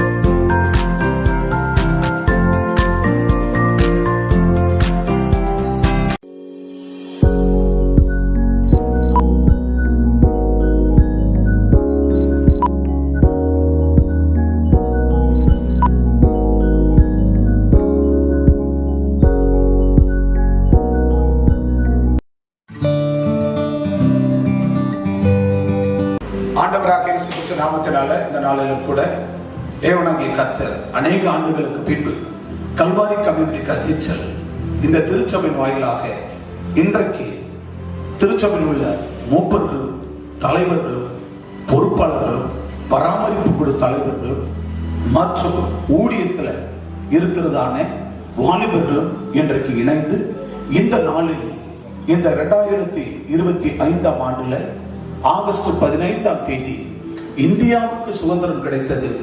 ஆனாலும் இன்றைக்கு இந்திய நாட்டில் வாழ்கிற மக்களுக்கு சுதந்திரம் என்பது இன்றைக்கு 2.5%.